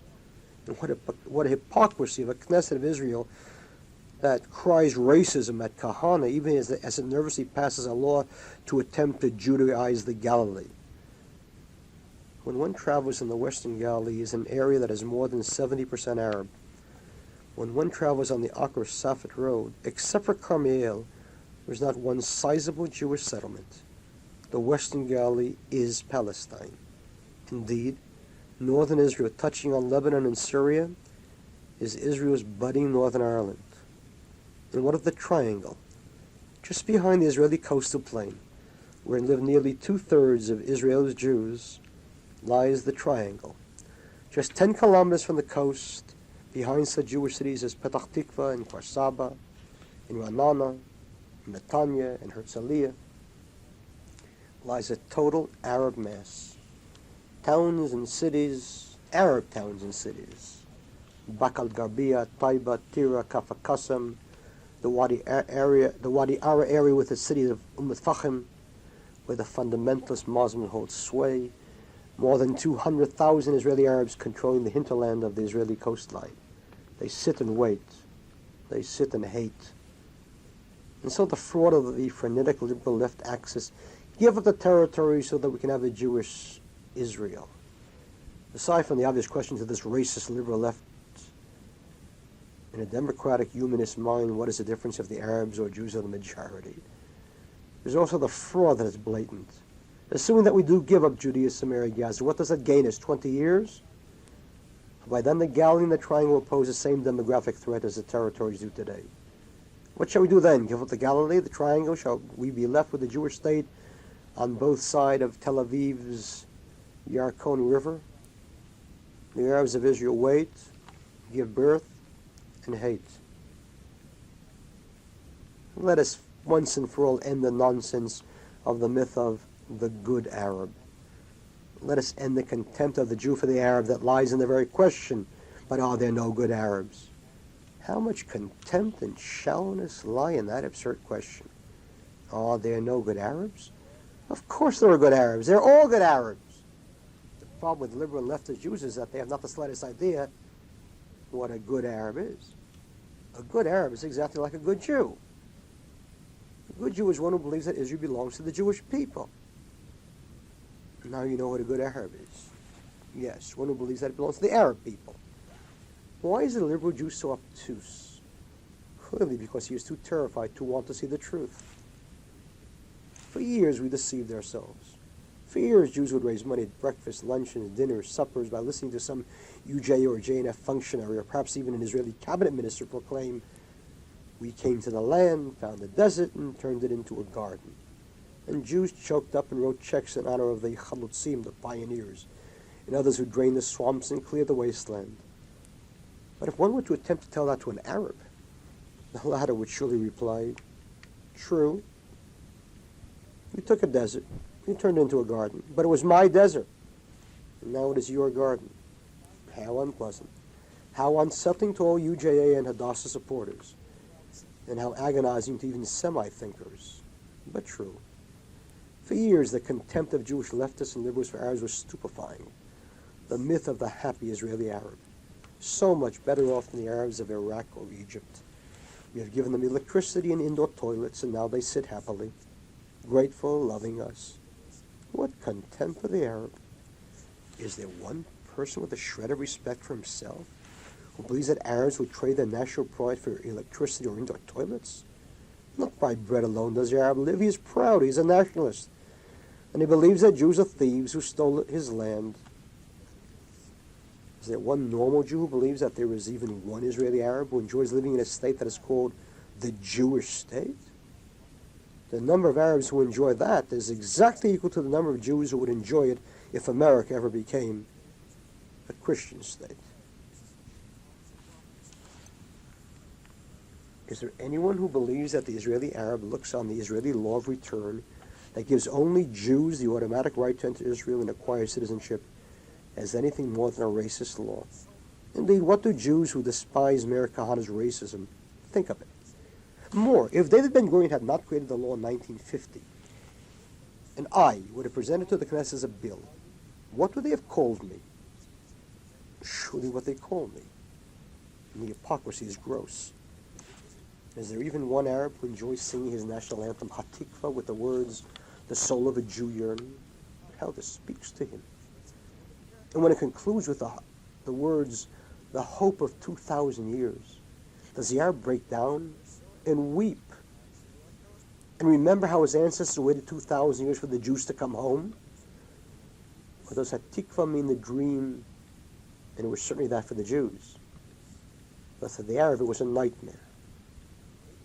And on Independence Day in Israel, do Arabs rush happily into the streets to celebrate their defeat? And yet the terrified and shallow Jews persisted all these years in wishing to believe this nonsense, either because the Jew was too shallow to see the truth or too frightened to wish to face it. To believe that two peoples, both of whom claim title, ownership, and sovereignty over a land, can live together without violence and bloodshed is to fly in the face of reality. All over the world, national, ethnic, religious, and language differences divide peoples and lead to war and bloodshed. All over the Soviet Union, in Northern Ireland, in Sri Lanka, in India, in Iraq, in the Philippines, in Senegal, in Tibet, in Spain, in Corsica, in Belgium, in tens of other places throughout the world, people who differ only in ethnicity or religion or language are at each other's throats. But liberals and leftists would have us believe that Jews and Arabs who differ in religion, national background, language, culture, everything, can share the land. Jews can live with Arabs who cannot live with themselves. Madness. The truth is that the Arabs of Israel hate the Jewish state. They call themselves Palestinians. They hate Israel as a Jewish state and wait for the moment of truth. Not only is their population growth enormous, even as entire cities like Akko, Jaffa, Lida, Ramli, Lower Haifa become Arab, but thanks to the mad Jew, the Arab today is qualitatively different from his father and grandfather. From 110,000 mostly illiterate Arabs in 1948, thanks to the insanity of the Jews, there are now 750,000 educated ones. And one listens to the cabinet ministers and Knesset members boasting of the educational progress they have given the Arabs, and we know that we are in the hands of madmen. We are proud that we have educated them. We beam at the thought that 4,000 Israeli Arabs study in Israel's universities. Have we become total cretins? Who will be the leaders of the PLO tomorrow, if not the educated ones? Is it not obvious to all but the dullest of dullards that the revolution never comes from the numb and the dumb, but rather from the educated? With our own hands and money from the American Friends of Hebrew University, or Tel Aviv University, or Haifa University, or Ben-Gurion University, we are creating the intellectual and political leaders who will attempt to wipe us out. Mind-boggling. It's hardly an accident that when Hussein of Jordan ruled in the West Bank, he did not allow any universities there. He knew the Arabs well, being one himself. It was only the stupefyingly inexplicable Jews who opened universities that rapidly became open sores of hate and leadership against Israel. And of course, it was Menachem Begin who was the first to do it. The Arab student at Hebrew University who receives free studies and board, thanks to Jewish madness, is a proud and sure nationalist. He is certain of the justice of his cause and is bold in proclaiming it to his opposite number, the Jewish student, who is indeed a most opposite number.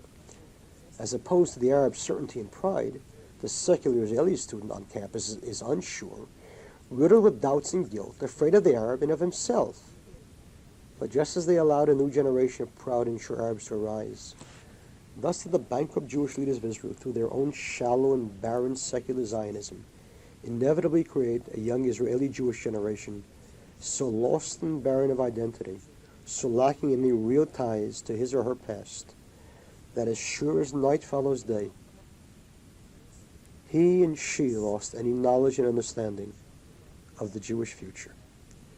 And so we see them, the lost souls, refusing to serve in the occupied territories. We see the 12th graders from the wealthy and decadent areas of Tel Aviv and Ramat HaSharon and Herzliya and the kibbutzim demonstrating for the oppressed Palestinians and telling the defense minister that they too do not wish to serve in the occupied territories, that they will become part of the growing numbers of Israeli soldiers who disobey the command to serve in the territories. The tragically shallow ignoramuses, the victims of an education that is so barren of Jewish values and proud Jewish nationalism, have not the slightest knowledge that for the oppressed Palestinians, the occupied lands means the homes and villas and kibbutzim of the foolish young Jews who demonstrate for them. And this is a thing that was inevitable, given the emasculation of Jewish identity that is a necessary result of secular Zionism. The entire theory of secular Zionism was to put an end to Judaism as a concept that sees the Jew believing in and seeing Jewish history as a divinely guided thing. At the very least, Zionism wished to recreate the Jews as a normal people, one that would be like all the others. At its maximum, secular Zionism saw its goal as the last of the Jews and the first of the Hebrews.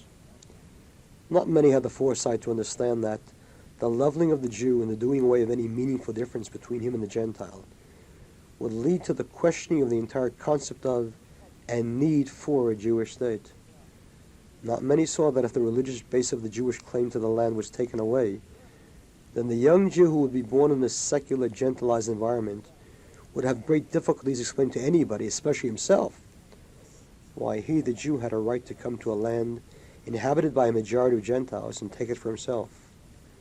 Few could understand that the moment Jewish nationalism became indistinguishable from other kinds, who really needed it? Few could grasp that on the day that a Zionism that was barren of Judaism was born, it began to die. The Jew who is born in Israel today, the Sabra, is a lost soul. He is a victim of the emasculation of Jewishness and identity by his parents and the secular Zionist leaders. His is a valueless society that has lost any sense of a unique Jewishness. Everything he is taught to value can be achieved in any other country without the military obligations, the heavy taxes, and the nerve-wracking tension and fear of violence. Only one who truly has belief and pride in Jewishness and in the chosenness of the Jewish people and state will happily and eagerly serve and remain in the land. The others will dream of America. The Sabra is a victim, a sacrificial lamb served up on the altar of Hellenism and gentilization, built by Jews who sought to be like all the nations. They succeeded beyond their most imaginative expectations. One can see the results of the gentilization of Israel in the streets of Tel Aviv, or indeed almost any city in the land. One can see it in the deadly culture of shallowness, rock, pornography, emptiness. One can see it in the drugs that plague the country and that destroy its young people, and in the crime that long ago laid to rest the concept of a Jew as different from others. Rape, murder, brutal attacks on the elderly, wife beatings, molestation of children, incest, all the things of the Gentiles, all the ingredients of the nations have gripped the Jewish state. And within this tragedy lies a greater one. It was not enough that the East European and Ashkenazi elite who controlled the country destroyed their own children. They went further. They committed spiritual genocide against hundreds of thousands of Sephardic immigrants. And this genocide was a deliberate thing, fueled by the most base of emotions, fear of losing power. Beginning in 1948, as hundreds of thousands of Sephardi immigrants poured into the new Jewish state, the labor leaders of the country were terrified by the thought that these people, overwhelmingly religious and nationalist, would vote for religious and nationalist parties. And labor would lose its political and economic power. And so there was launched a deliberate and brutal drive to make the Sephardic Jews irreligious, to rip from them Jewish values to which they had clung for 2,000 years in the exile. That which the Muslims were unable to do to them, their fellow Jews did. Sephardic Jews who were placed in transit camps and who sought employment were not only forced to join the labor conglomerate the Sagrut, but were forced to send their children to irreligious schools. 10,000 Yemenite children who were brought to Israel without their parents by youth Aliyah were totally religious. They came to Israel with their earlocks that they called simanim, signs, because they were the sign of a Jew in Yemen, as well as with their Shabbat, their kosher food, and all the laws of Judaism that had been part of the Yemenite Jewish community in the exile for nearly 3,000 years. They were placed in anti-religious kibbutzim, in institutions where they were compelled to violate Jewish law, where their earlocks and their traditions were ripped from them. In that place, they were given the values of Dizengoff Street, and today, one can see the results in their children. The overwhelming majority of the prisoners who sit in the prisons of Israel today are Sephardic Jews. This is the greatest crime of the state of Israel. Sephardic Jews who, when they were in the exile and religious, never tasted crime or drugs or prostitution, were spiritually destroyed by the cynical politicians of secular Zionism. The most terrible truth is that for the Jewish people of our times, a second Holocaust took place just a few years after the first one. But whereas the one in Europe was a physical one, committed by Gentiles against Jews, the latter took place in the Jewish state itself and was perpetuated by Jews against Jews. A Holocaust of the soul, criminal, unforgivable. And so the secular Israeli is a lost spiritual soul. He does not even automatically identify himself as a Jew. I'm an Israeli, he says, as if an Arab cannot be an Israeli, or a Druze, or a Chinaman. The Sabbath, kosher food, the synagogue, Judaism, Jewishness have no relevance for him or for her. Little wonder that so many dream of leaving a Jewish state that means nothing to their dead souls. And little wonder that hundreds of thousands of Israelis realize their Zionism in the United States, Canada, Britain, and of course Germany. Little wonder that the thought of marrying a non-Jew poses not the slightest problem to him or his conscience. The volunteers who come to the kibbutzim from Germany or Scandinavia are in so many cases snatched up by the secular Jews. After all, some are good-looking and all have passports. There are no less than 5,000 Jewish women in Israel who are married to Arab men. This is invariably a Jewish woman with the Arab man. Again, the large majority of these women are Sephardic, yet another stain on the soul of the Israeli secular Jew. And one does not even begin to estimate the number of Jewish women who live with Arabs. Or the greatest abomination of them all, the large numbers of Jewish prostitutes with their Arab pimps. This is the dream turned nightmare. The holy and spiritual Jewish people fallen to the depths of everything that is degrading. And in the face of all this, the Ministry of Education initiates a compulsory program of mixing Arab and Jewish children, including bringing Jewish children to stay in Arab villages. Truly a success story for secular Zionism, the Jew, like all the nations. The deliberate spiritual destruction of Sephardic Jews was made possible by the almost total power of the Israeli establishment over the economic life of the country. This is a thing that has continued to this day and has led to the economic disintegration of the country. In a sense, Israel is not a state, but a synagogue. Its leaders walk about with a collection box, seeking contributions from the United Jewish Appeal, the Jewish National Fund, German reparations, American economic aid. It is an economic basket case, with every effort made to harass and discourage private enterprise and a free economy, so that one of the great ironies of our times emerges: the Jews have made every country in which they have lived wealthy, except Israel. The question arises, why does the Israeli establishment not encourage private investment that will build factories, give employment, produce exports, that will bring in hard currency? The answer is that political power comes out of the barrel of the economic gun. It is economic power that is the base of political control. And though the people in the state of Israel desperately need a free economy, for the political establishment of Israel is the party in power that come before else. Israel, a glorious dream, but a dream turning into a nightmare. A terrible, forbidding and foreboding cloud hangs over its head, over its future. What will be? What will be? That is indeed the question. And unless we embrace the Jewish answer, we face awesome horrors. The answer can only be understood in terms of the authentic Jewish idea, the only one that can give us redemption rather than catastrophe. And that is the answer of the Kach movement, the tzofeh, the watchman, the carrier of the authentic Jewish idea. But first, let us deal with what must be done immediately, for it is impossible to continue this way. The bumbling impotence of Jewish leaders in Israel is leading the country and people to horror and catastrophe. The Jew must throw off the leadership of men and women who are alienated from true Jewish values and observance, and whose ignorance of Jewish obligations and destiny is horrendous. The Jew must throw off psychotic guilt and self-hatred, and garb himself in pride, strength, and certainty. The Jew must throw off his fear of the Gentile in the world, a thing that paralyzes us and prevents us from doing that which we must do in order to survive.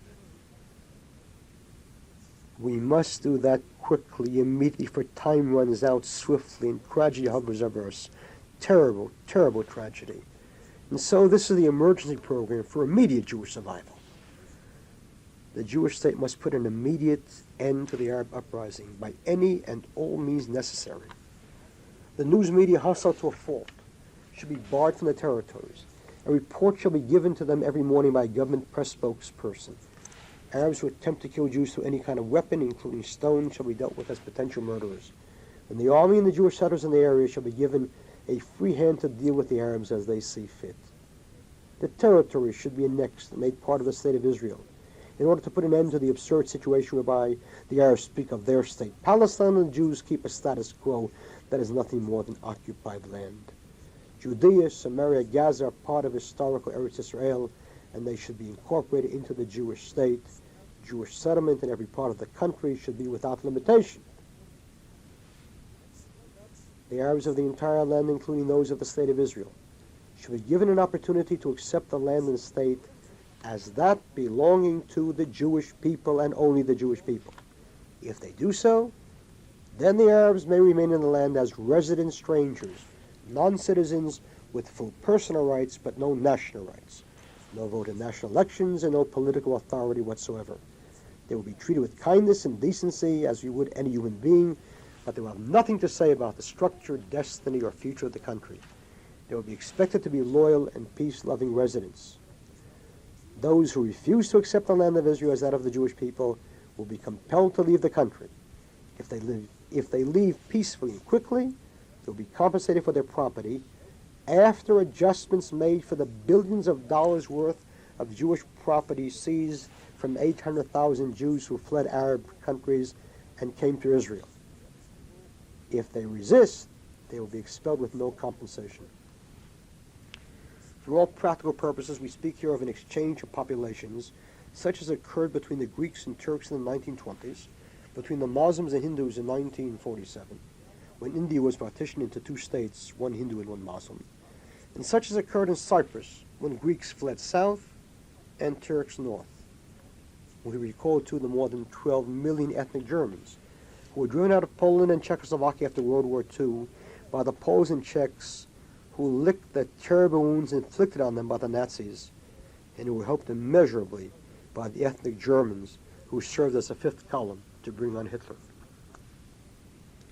To those who ask how it is possible to expel more than 2 million Arabs, know that it is a great deal easier than the expulsion of 12 million Germans. And yet, that was done with no problem at all. To those who ask where they will go, the answer is clear: Jordan and Lebanon. And let no one insult our intelligence by protesting that those governments do not want them. Of course they do not want them, but more important, neither do we. Then why should we have them, especially when, thank God, we are stronger? And to those who say, but the Arab states will go to war, indeed. If the Arab states believe that they could defeat Israel in a war, the Jewish state will be at war at this very moment. The reason why Arab states do not go to war with Israel is because they know that they will lose. The reason we had fully 11 years of no war with Egypt under Nasser, the reason why 11 years of no war with Egypt took place despite the fact that there was no peace treaty, was because in those years Nasser believed he would be defeated. The moment he and Hussein believed that they could defeat Israel, they went to war. No Arab state wants to die for Palestine. Indeed, when Jordan in 1948 went to war with the new Jewish state and took the West Bank, it kept it. It did not create Palestine. nor to Egypt when it took and kept the Gaza Strip. And the last person in the world Arab states will wish to go to war against is Meir Kahane, equipped with the weapons that Israel has. And that, by the way, is a fundamental reason to cease babbling about the need for Kach and Kahane to change their image and to modify it. The greatest weapon that Israel has is the conviction on the part of the Arabs that Meir Kahane and Kach are vicious extremists and crazy. That is the kind of image that is understood in the Middle East. Sad, but very, very true. And to those who ask, but what would the world say? Let us hasten to shrink the world by pointing out that what Chad and Singapore and Papua and some 170 other countries say is really irrelevant. When frightened Jews ask what the world will say, they really talk of one country, the United States. And for those who tremble at the thought of losing American aid and support, let us consider several things. One, by constantly moaning about the terrible disaster that loss of American aid would be, the Jew simply invites American pressure. It is only when the United States realizes that it is dealing with people who are prepared to go to the end, with or without U.S. help, that they will realize, too, that their political pressure card has no value. Two, if it is impossible to expel the Arabs because we may lose U.S. support, what will our reaction be if the U.S. demands that Israel give up all the territories? Shall we do that? Of course not. Yet how will Israel survive? In the same way that it will survive if it ignores American threats of expelling the Arabs. For either we can stand up to America or we cannot. If we can, let us stop wringing our hands over Arab expulsion. If we cannot, let's prepare to give in on everything, including the existence of Israel. Three, what in the world is the shtetl mentality that drives us to believe that the Americans love us when we are good, and we thus better watch our step in the face of the barren? No country, including America, supports any other country because it is good. Countries have no friends. They base their policies and support of other countries on the basis of self-interest. The U.S. has always supported good and democratic countries, such as Franco's Spain, Salazar's Portugal, the Kronas of Greece, South Korea, South Vietnam, Saudi Arabia, Kuwait, Jordan. Let us rid ourselves of the exile within us before we talk about getting ourselves out of the exile. America bases its foreign policy on its own interests. Let's get off our knees and stop thanking America for its favors. Israel allows for use of the Haifa naval base whenever the U.S. Sixth Fleet wishes it. How much is that worth to the U.S.? What would it cost in the Philippines, Spain, Greece? What is a Negev worth to the U.S. where it stores huge amounts of arms and supplies? Where else can it do that in the Middle East? In an Arab country? It will be stolen within a week.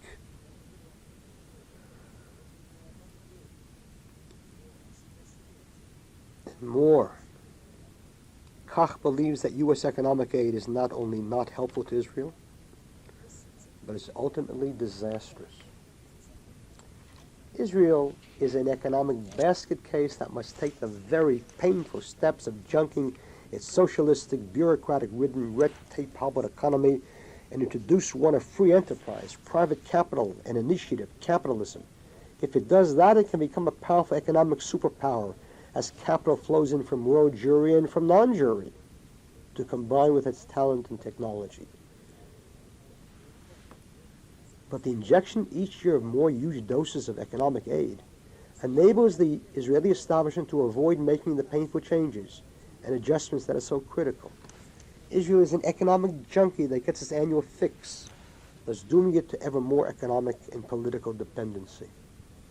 Kach is totally opposed to this aid, which in the long run cripples the Jewish state. Instead, we will phase it out and open the doors wide to private initiative, a thing that will bring in billions as well as bring back tens of thousands of Israelis who left Israel because of economic strangulation. Most important, faith. What a foolish people we are, trusting in and trembling before an America as 30 years ago we trusted in France. Foolish people. In the long run, it may very well be that the United States will turn on Israel, but not because of Meir Kahane. If the U.S., for whatever reason, decides that Israel is not in its interest, it would turn on it even if Abba Eban would be the prime minister, God forbid. What a people. one that was conceived and born and nurtured in faith in God, and who exchanged it in trust in perfidious man. A people who once believed in the burning bush now raise its eyes onto a George Bush. A people of faith and belief and trust in the Creator of man now prostrates itself before finite man. We have suddenly turned practical and realistic. Indeed, then let us be totally so. For the Jew of realism, let it be understood that the Arabs, the PLO, the terrorists, will soon be equipped with small nuclear weapons. The deadly gas and chemical weapons, not to mention biological ones, are the poor state's nuclear weapons. And Arab state after Arab state acquires them. That Iraq is a Middle East power with the range and ability and desire to strike Israel with missiles. Anyone for realism? And with all this, why should they really want peace? In the end, they seek Israeli retreat so as to make it that much easier to wipe her out with the new weapons of which they dream. Faith in man? We must be insane. And lack of faith in the one God who is omnipotent, all-powerful? We must be insane. If any rational Jew does not have faith in the Almighty, he is mad to consider Israel's future as sure. But there is a God in Israel, and this state is his creation. Consider carefully the events that occurred in our time, so that we may gasp in awe before his wonders and omnipotence, and so we may always place our faith in him. The Six-Day War was a miracle far greater than that of the Maccabees. The Maccabees fought for 25 years, losing and winning until the final victory. But here in our times was victory in 6 days. And only those who recall the 3 weeks that preceded that war can truly appreciate it. For 3 weeks, in every Arab capital, the mobs marched and demonstrated shouting Jews into the sea. The noose was tightened around Israel, and Jews throughout the world sat in horror praying, "Dear God, not again, not another Holocaust." And then Israel struck the first blow. It did not fear what the world would say. It struck the first blow in order to live, and it won the war in 6 days and liberated its ancient lands of the Bible. On Yom Kippur, the exact opposite.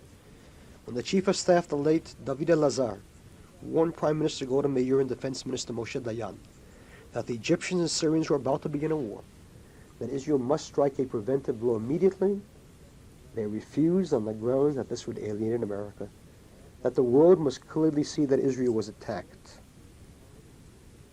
And so, Israel deliberately allowed the Arabs to attack, did not even inform the soldiers at the Suez Canal. 4,000 soldiers died, and Israel's existence hung by a thread for 3 days. Worst of all, from this grew the abominable myth that America saved Israel by rushing in weapons, and that this proves that Israel cannot survive without American aid. The obscenity of the fraud. A fraud that tramples on the truth that it was precisely fear of America in the first place that brought Israel to a position in which it had to be saved by the U.S. Had Israel struck the first blow without worrying about American reaction, the entire Yom Kippur War would have been aborted. Faith in man rather than in the God of Israel is an abomination and more. It displays a brutal ignorance of what the state of Israel is. It is the ignorance of small, narrow, secular Jews whose lack of Jewishness leads to an ignorance of Judaism and of Jewish destiny. The state of Israel is not an ordinary state. It is not merely one other. It is a special one. It is the chosen land of the chosen people. And its rebirth after 1,900 years of Jewish exile is a divine miracle that all but the willfully blind can see.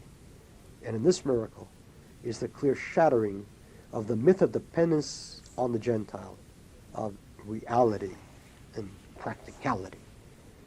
In March 1948, the U.S. announced in the UN that it was withdrawing its support of the UN partition plan of November 1947, which would have established 2 states in Palestine, a Jewish one and an Arab one. The United States of Harry Truman, a man who was the subject of yet another myth, undying support of Israel, now supported a UN trusteeship over the entire country, thus effectively ending support for a Jewish state. At the same time, the Truman administration announced an embargo on all weapons to the Middle East, a thing that meant in effect the cutting off of any weapons to the Jews, since the Arabs not only had armies, but as the British evacuated, they left behind large amounts of weapons for the Arabs. The then U.S. Secretary of State, George Marshall, called on the man who would be the first Israeli foreign minister, Moshe Sharet, and bluntly told him to warn Ben-Gurion not to declare a Jewish state. He said that the U.S. would not support the Jews, and that a state with only 600,000 Jews, men, women, and children, and with no tanks, no bombers, nothing that an army needed to win a war, could never survive. Logic, reality, practicality, rationality, all demanded that the plan for a Jewish state be dropped, but it was not. By a vote of 10-6, the Provisional Jewish Cabinet voted to declare a Jewish state. And then someone decided to sell weapons to Israel. That well-known Zionist and lover of Jews, Joseph Stalin. Logic, rationality, realism, hardly. But then again, the whole concept of the Jewish people and its Jewish state is not a thing of practicality in the way that human beings understand the term. Isolation. Lo, it is a people that dwells alone. The words of the Bible. It is indeed precisely isolation, with the natural fear that it engenders. But how can we survive alone? That is the basis and foundation of faith in God. If we truly believe, then of course we believe that the Almighty is stronger than the President of the United States. And if we do not believe that, then we do not believe in God. Indeed, as long as we believe that we have even one ally, we will never really believe that it was the Almighty who saved us. We will always point to the ally and cry out, "This is our Savior." I raise mine eyes unto Washington. From the White House shall come forth my salvation. It's precisely when we are alone, when there is no one to whom we can point logically as our Savior, that the Jew will perforce turn to God. Then and only then, when he has no choice, will the Jew believe. Faith in the God of Israel, who took us out of the cauldron of Pharaoh's Egypt, and who led us to the desert for 40 years, and who overcame kings and empires, and who caused us to survive pogroms and crusades and Auschwitzes. Belief in truth in the omnipotence and total ability of the God of Israel to save his people, if we trust in him and are deserving of it. Certainly Jews do not merely pray. Of course we have weapons and use them well. Of course prayer without actions is not enough.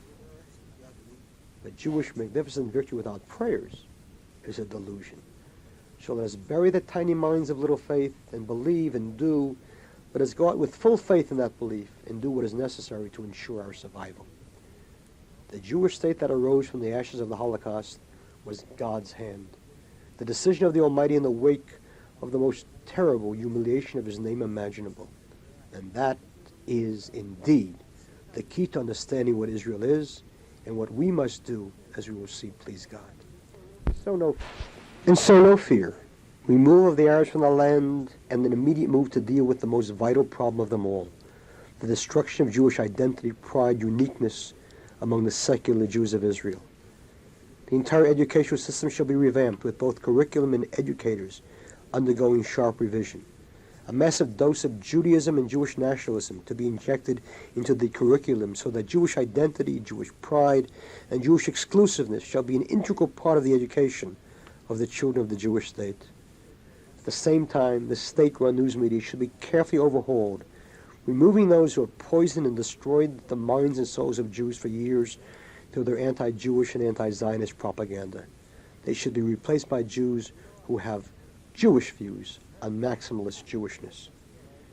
There should also be, in line with the introduction of a free economy and private initiative, a drive to teach the Jews the positive value of Jewish labor, the concept of, "When thou eatest the labor of thy hands, happy shalt thou be, and it shall be well with thee," should be put into practice, as every soldier during his 3-year army service should be taught a trade and given an opportunity and obligation to practice it in his last year of army service. The public character of the Jewish state should be exactly that. Jewish public eateries should be kosher, and the Sabbath should be publicly hallowed. Missionaries should be banned from Israel. In violation should lead to confiscation and imprisonment. Any non-Jew has a right to religious freedom if it is not pagan, but he cannot be allowed to proselytize.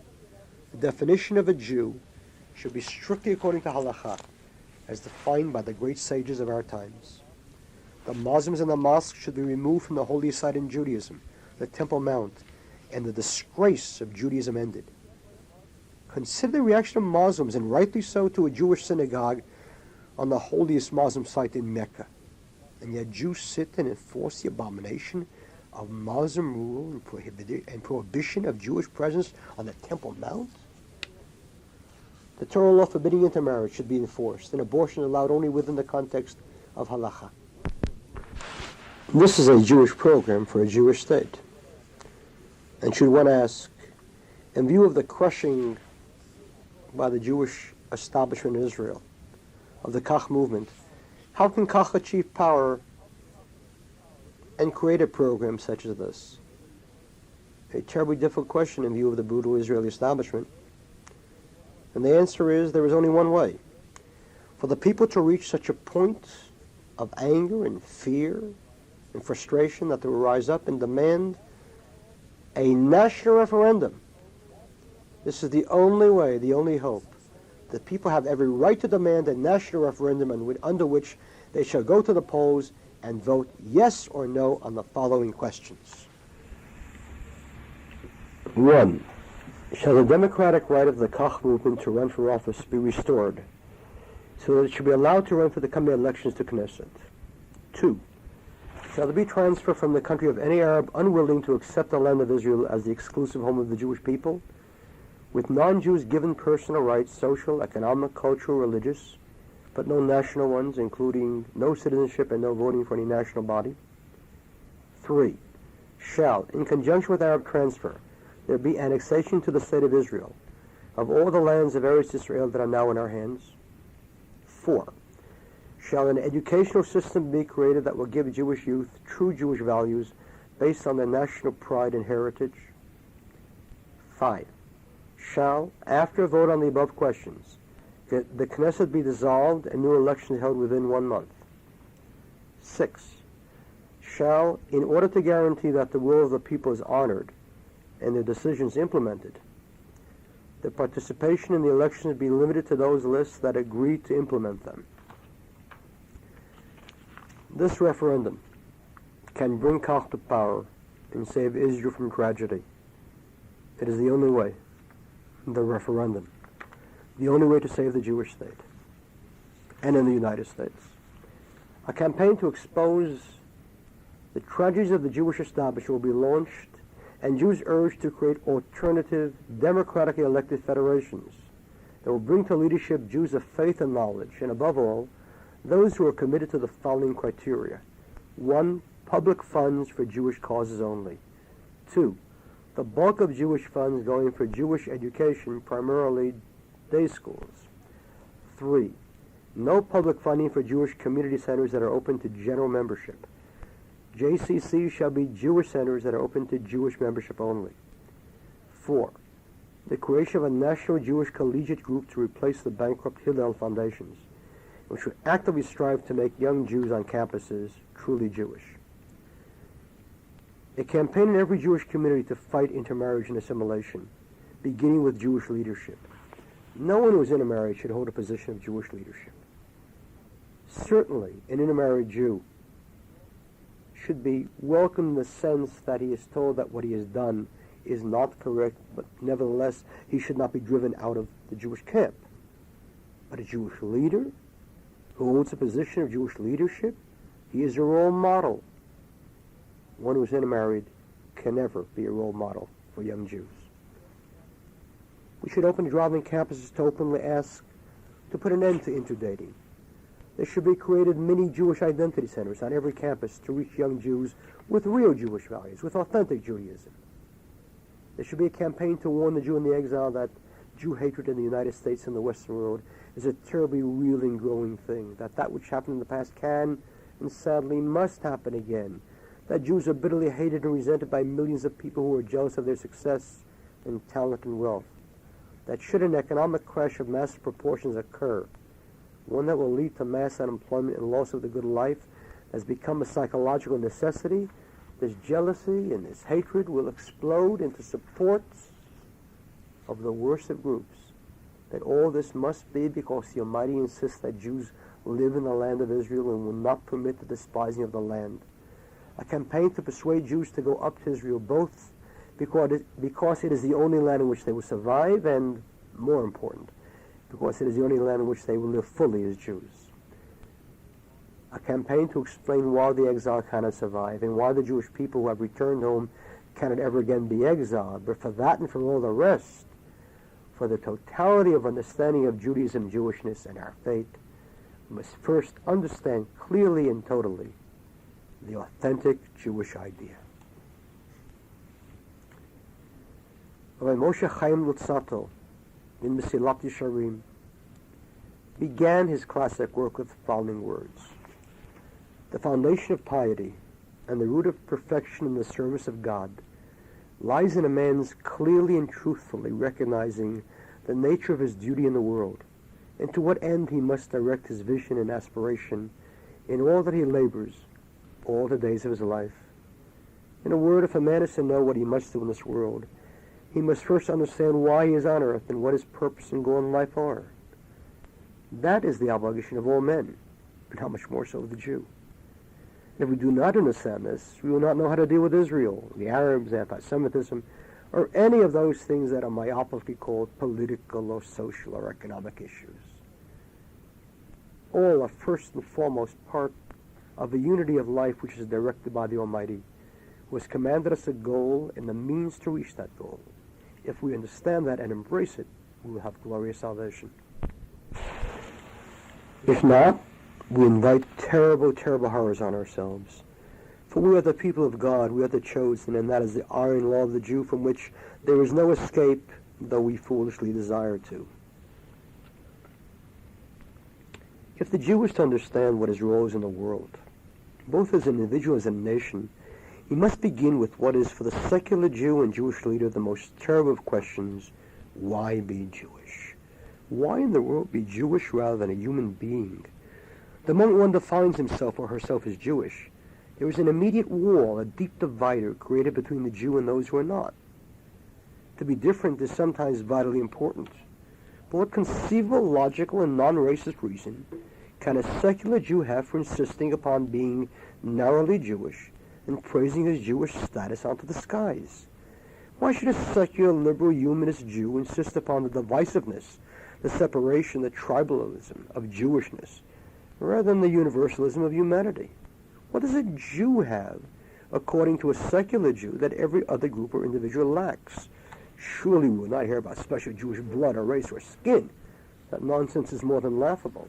And the vaunted Jewish head finds many rivals in the Oriental ones, or in the myriad of other non-Jewish craniums that possess ample genius. Morality, ethics. Shall we hear from a temple rabbi who hates racism to his very core that Jews have a special kind of ethics and morality that Gentiles cannot possess? No, there's nothing that the non-Orthodox Jew can think of logically and non-racially that is the exclusive possession of the Jewish people. That is why there's no reason to be a Jew in anything except biological and factual terms. Things that are as unimportant as the fact that by the same token a person was born with black hair or in Worcester, Massachusetts. Without a compelling reason to be a Jew rather than a human being. And let it be stated immediately that the one over and over again contradicts the other. Then there is no reason to agonize over Israel or the bar mitzvah or intermarriage or anything else that is narrowly Jewish. Without a thing that is exclusive and unique to Jews, pride in Jewishness is worse than foolish. But of course, there is something special to being Jewish. There is a unique and exclusive thing that Jews possess that belongs to no one else. And because the non-Orthodox Jew does not believe in that, he is a lost soul, and his children even more so. The one thing that Jews possess, the only thing that Jews possess solely and exclusively, is a Torah that was given by God himself at Mount Sinai to the entire people. A Torah that is literally God's word, and that is therefore the truth. If that is not so, there is not the slightest reason in the world to be a Jew, let alone to insist that our children or anyone else be Jewish. And since the overwhelming number of Jews indeed do not believe it, that is why they drop away, and that is why they and the Jewish people lose their children. And so the base of Judaism and of Jewishness, the thing upon which both live or die, is the belief in the actual and literal revelation at Sinai, not the fraudulent hypocrisy of temple rabbis who have not the courage to express their own lack of belief. If it is true that the Jew is given Torah and truth, and if it is true that we're chosen by the Almighty as His special and holy people from all the nations of the world, then that is certainly a magnificent reason to be a Jew, and not merely a human being. And that is exactly what authentic Judaism has always taught and believed. The words of Deuteronomy, did ever people hear the voice of God speaking out of the midst of the fire, as thou hast heard? Out of heaven He made thee to hear His voice, that He might instruct thee. And upon earth He made thee to see His great fire. And thou didst hear His words out of the midst of the fire. And again, you are the children of the Lord your God, for thou art a holy people unto the Lord thy God. And the Lord hath chosen thee to be His own treasure out of all the peoples that are upon the face of the earth. And the rabbis in Pirkei Avot, Rabbi Akiva said, beloved are Israel, for they are called children of the Almighty, and added love was granted unto them. And the Tanchuma, the Holy One, blessed be He, created 70 nations, and found pleasure only in Israel, and of them all, only loved Israel. Clearly, however, the election of Israel, its chosenness as a special people, was not done without purpose. The choice of the Jew was made along with an obligation. The observance of the Torah he was given, faithfulness to the Torah he was presented with at Sinai. And so, the words of Deuteronomy, thou hast avouched the Lord this day to be thy God, that thou would walk in His ways and keep His statutes and commandments. And the Lord hath avouched thee this day to be His own treasure. This election, this chosenness, is not a thing that the Jew can accept or reject. It is a covenant that is binding upon the Jew unto eternity. He has no choice. He must be chosen or face the consequences. He must obey the commandments or face divine anger and punishment. The God of the Jews is not some Santa Claus, perpetually smiling, perpetually bestowing gifts and joy whether we deserve it or not. He is not a creation of men who prefer their gods jolly and mindful of their own business. The God of the Jewish people chose us so that we would rise above the others, so that we would be holy and higher than all the rest. Of course, this is not racism, for any non-Jew who wishes to be chosen and holy is welcome to join the Jewish people under the proper and halachic conditions. The tragedy of Jews who do not wish to be less than others, but who fear to be better than they are, has no place in Judaism. We are chosen, we are different, we are holy and higher, and we must observe the commandments.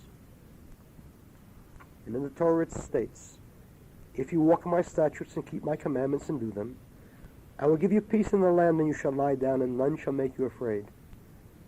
But if you will not hearken unto me, and will not do all these commandments, I will appoint terror over you, and I will set my face against you, and you shall be smitten before your enemies. No, there is no choice, as the Torah says. I call heaven and earth to witness against you this day, that I have set before thee life and death, the blessing and the curse. Therefore choose life. Jewish destiny is not based on political or economic secularism. Neither the right nor the left have any meaningful answers for the Jews, as long as they are removed from obedience to God and His commandments. There will be myriads of Jews who will be unhappy with this. Alas, Torah was not given to satisfy delusions or make people happy in those delusions.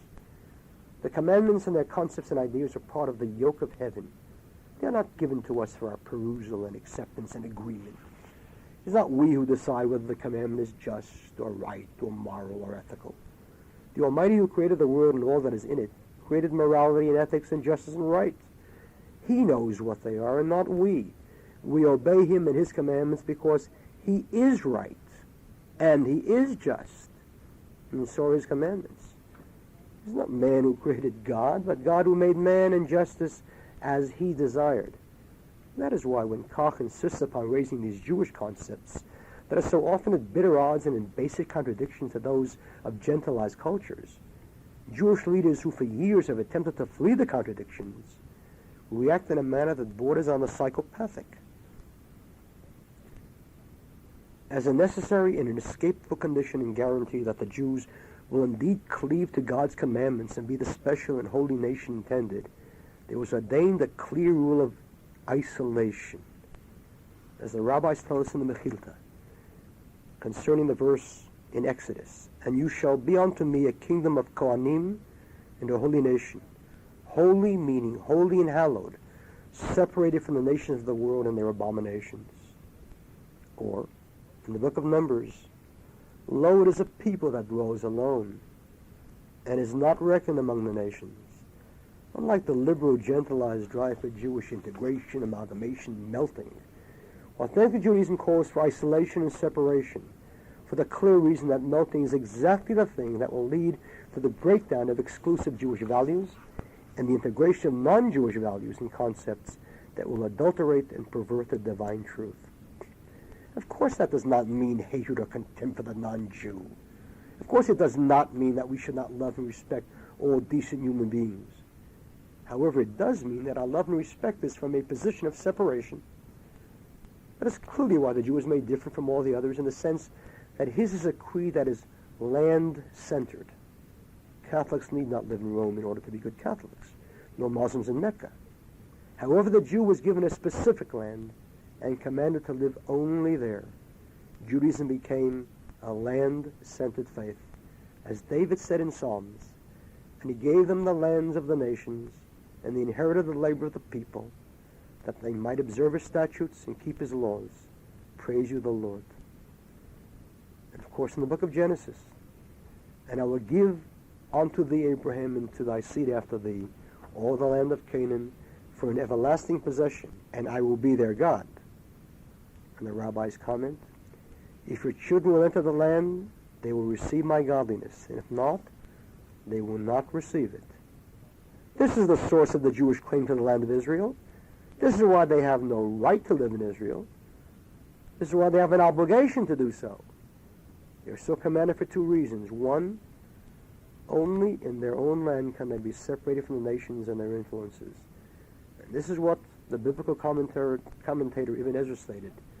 For the Almighty knew that they could not observe his commandments properly if they would be in lands that rule over them. The Jewish sojourn in the exile has brought about precisely this dilution and perversion of Judaism and authentic Jewish values. Not only has it brought assimilation and intermarriage and conversion and alienation, but also the perversion of Jewish values and the growth of counterfeit Judaisms that are the necessary result of a Jewish minority living under a Gentile majority culture that influences it and that invades it. Suddenly, Jewish leaders, products of the non-Jewish culture of the exile, spout concepts and values that are not only foreign to Judaism, but that contradict and warp it. Moreover, the very fact of minority status leads to all the abnormalities of insecurity, complexes, fear, guilt, aberrations, and neuroses that afflict any minority, which is the object of jealousy and hatred, and is compelled to react in defensive ways that border on paranoia. Fears and insecurities, as well as the influence of the Gentile majority, all have led to the dilution of authentic Judaism into its corruption in exactly the way that the Torah understood. And of course, there is a second reason, normal security. Only in their own land could the Jews be reasonably safe from the horrors of holocausts and the Jew hatred of the exile. As the Bible says in Leviticus, and you shall dwell safely in your land. In your land you will dwell safely. You will not dwell safely outside of it. There can never be safety for the Jew in the exile, no matter how great the delusion. There may always be a temporary period of serenity that deludes the Jew into thinking that he has found a temporary home. But in the end, tolerance and acceptance fall before the jealousy and envy and hatred of the majority threatened by crises. But more, the exile can never be anything but a curse and punishment, because it was so ordained by God as the worst of all punishments. Considering the verse in Deuteronomy, and you shall perish quickly from off the good land, the rabbis say, after all the suffering I shall bring upon you, I will exile you. Difficult as exile, for it equals all the others.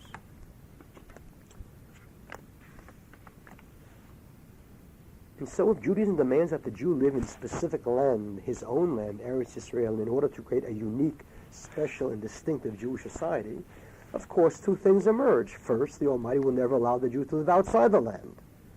Second, inside the land, there is no room for a non-Jew to have a say in the future or structure of the society in the land. Of course, a non-Jew may live in the land of Israel if he accepts the status of a resident stranger, a ger toshav, which gives him personal rights, but no national rights. He's exactly what the term indicates, a resident who is a stranger, not a citizen. It is definitely not Western democracy, but it is most emphatically Judaism. And if anyone wishes to allow non-Jews exactly the political rights that Jews have, let that person know that he or she must be prepared to also accept the possibility of losing the Jewish state to babies, if not to bullets. The concept of Judaism is clear. It is based on a verse in Deuteronomy. Thou shalt not place over thyself a stranger who is not of your brethren. Maimonides, from the Talmud, brings down the following. Not only a king, but the prohibition is for any authority in Israel. Not an officer in the armed forces, not even a public official in charge of the distribution of water to the fields. There's no need to mention that a judge or chieftain shall only be from the midst of the people of Israel. Any authority that you shall appoint shall only be from the midst of thy people. It is Judaism that drives Jewish leaders into waves of fear and hate.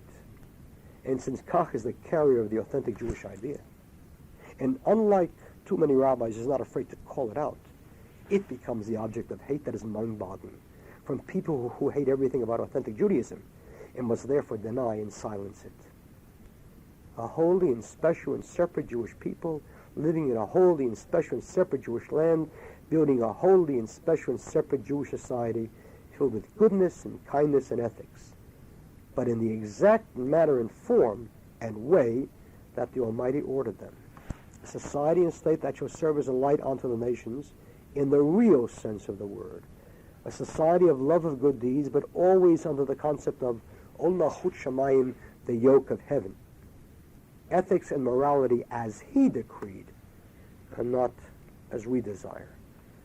This is the national destiny and obligation of the Jew. And his personal one is also clear.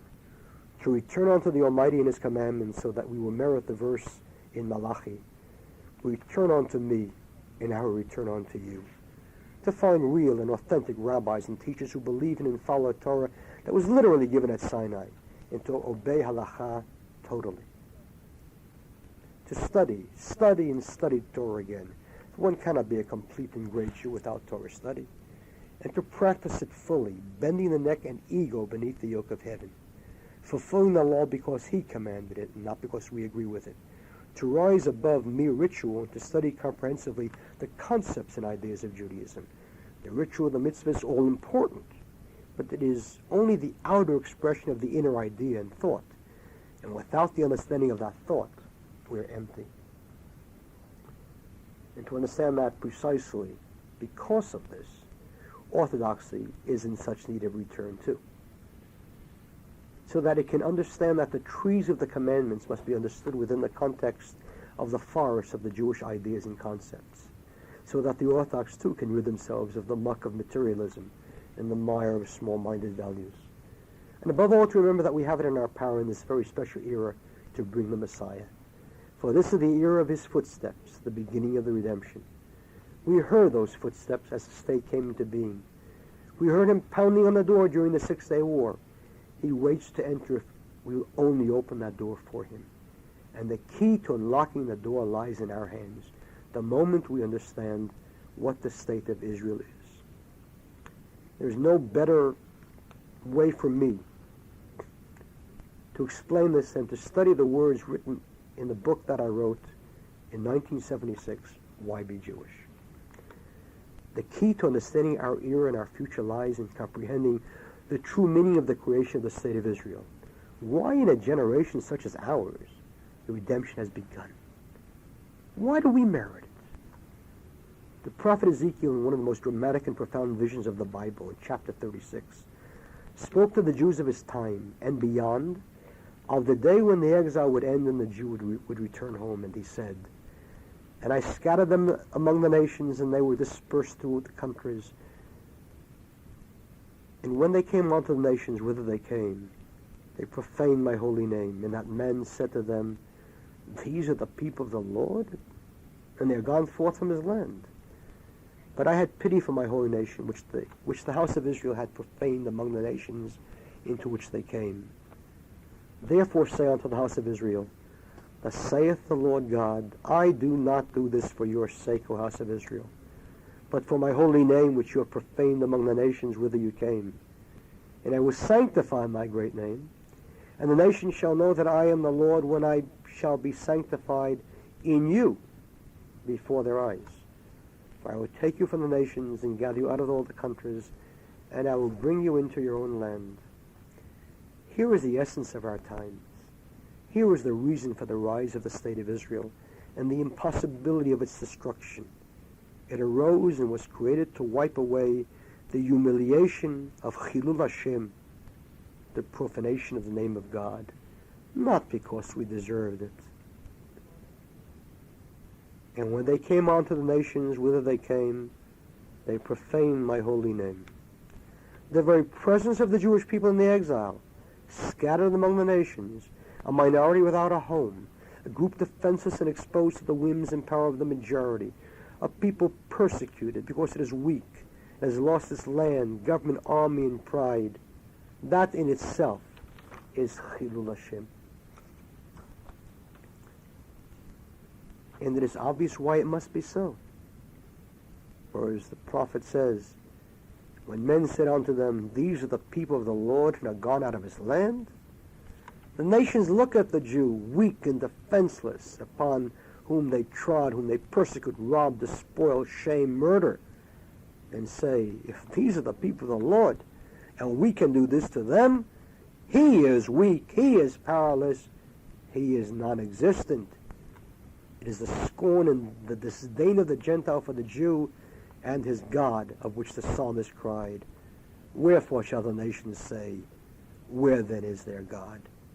To the Gentile who can with impunity trample upon and murder the Jew, there is no God of Israel. For if there were, he would not allow such a thing to be. So, the Gentile mocks the Jewish God and declares him to be non-existent. And this is Chilul Hashem, from the Hebrew word halal, meaning vacuum, empty, void. In the awesome description of the final days, when the nations will gather for battle with Israel, the prophet Ezekiel describes their utter defeat by God and says, And my holy name will I make known in the midst of my people Israel. Neither will I desecrate my holy name to be profaned anymore.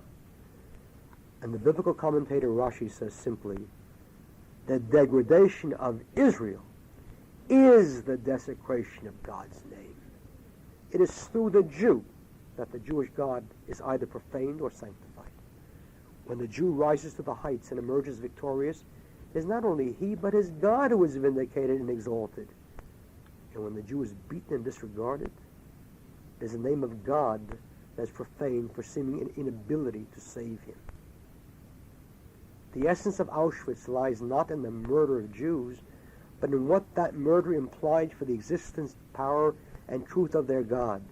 If we could degrade, humiliate, gas, and burn the Jews through the Nazis, where then is their God?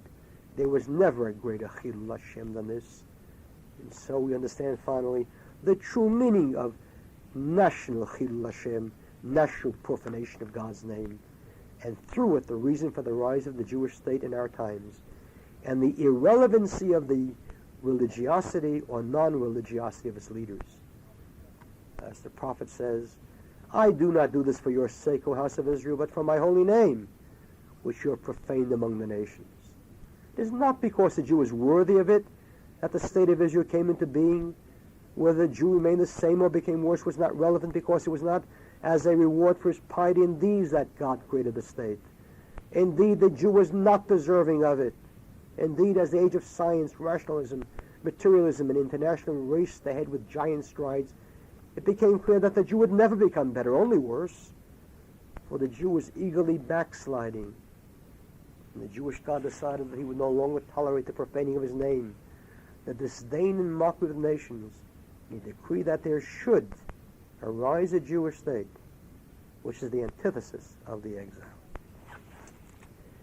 If the exile with its humiliations, defeats, persecutions, minority status, and supping as a beggar at the tables of others is Chilul Hashem, profanation of God's name, then an independent Jewish state which gives the Jew a home, a majority, his own land, his own army, and his own trampling of the enemy on the field of battle is the very opposite. It is Kiddush Hashem, the sanctification of the name of God. It is the reaffirmation, the proof, the witness to his presence and dominion, his control of the earth and all therein. It is the answer to a church which for 2,000 years said, you see, you can never return home. You were driven out of your land because you did not accept Jesus. The state of Israel is the very answer to them. For I will take you from among the nations and gather you out of all the countries and bring you into your own people. Where then is their God? Here he is with all his power and omnipotence. Here in the fact that a people that wandered the four corners of the earth could return. Here in the stunning resurrection of Jewish armed might. Here in the incredibly swift military victories that gave rise to awesome legends of Jewish might and prowess. Here in the rise from the ashes of an independent Jewish state where the Jew is not beaten but if need be beats. Here is their God. Here is Kiddush Hashem. This is our answer to our enemies, to the church. When the Lord brought the Jews out of Egypt, he culminated the victory with a total destruction of the Egypt of Pharaoh, who had said, I know not the Lord.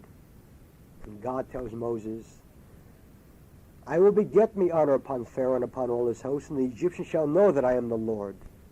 And Rashi brings down the words of the rabbis. When the Almighty takes vengeance against the wicked, his name is raised and glorified. When I shall be sanctified in you, it is through the Jew that God is sanctified. The elevation of the Jewish people is the elevation of the Jewish God. This is the meaning of the creation of the Jewish state. Sanctification of God, the beginning of the final redemption. Here is the key to comprehending exactly how the final redemption will come, the key to saving the Jewish people untold tragedies, to escaping from the clutching fear and depression, the confusion and nagging doubts that grip the Jew today in Israel and the exile. I am the Lord, in its time will I hurry it. A verse from the prophet Isaiah.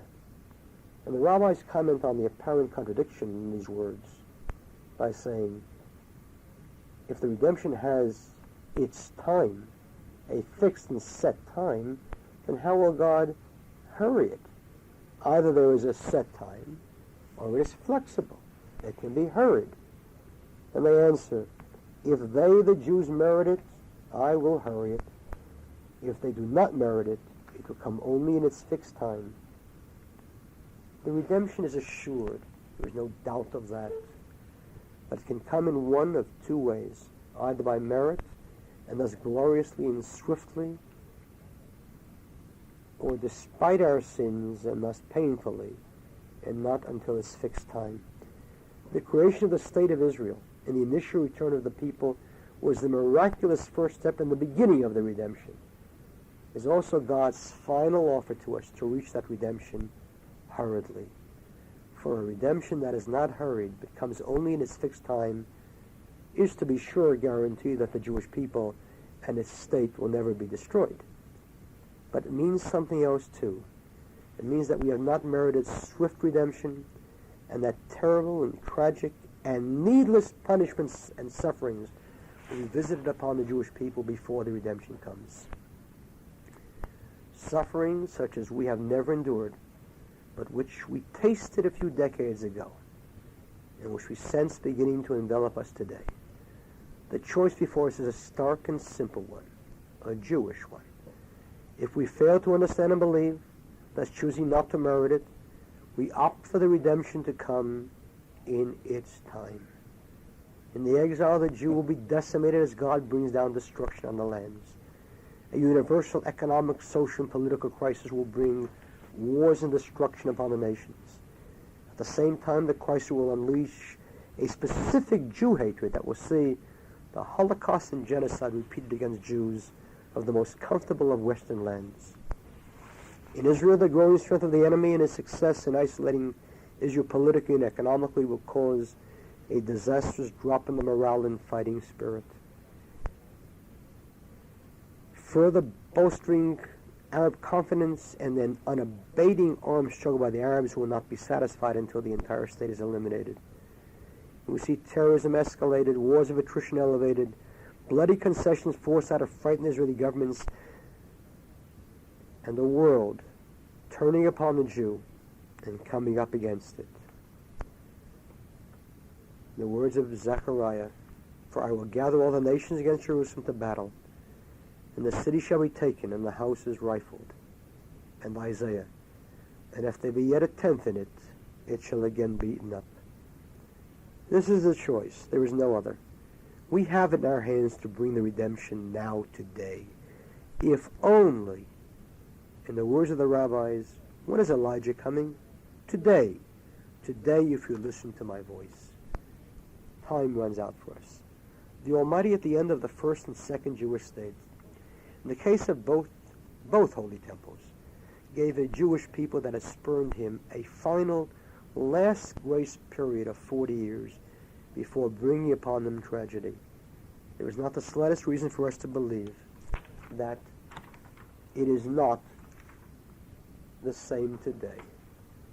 We who receive the beginning of the redemption, not through our merits, will not see the final phase, the final redemption, without awesome tragedy, unless we do indeed move to deserve it, to return to the Almighty through faith in Him and His power to trod on the mountains of our enemies, and most of all, for a readiness to prove our faith by sacrifice and sanctification.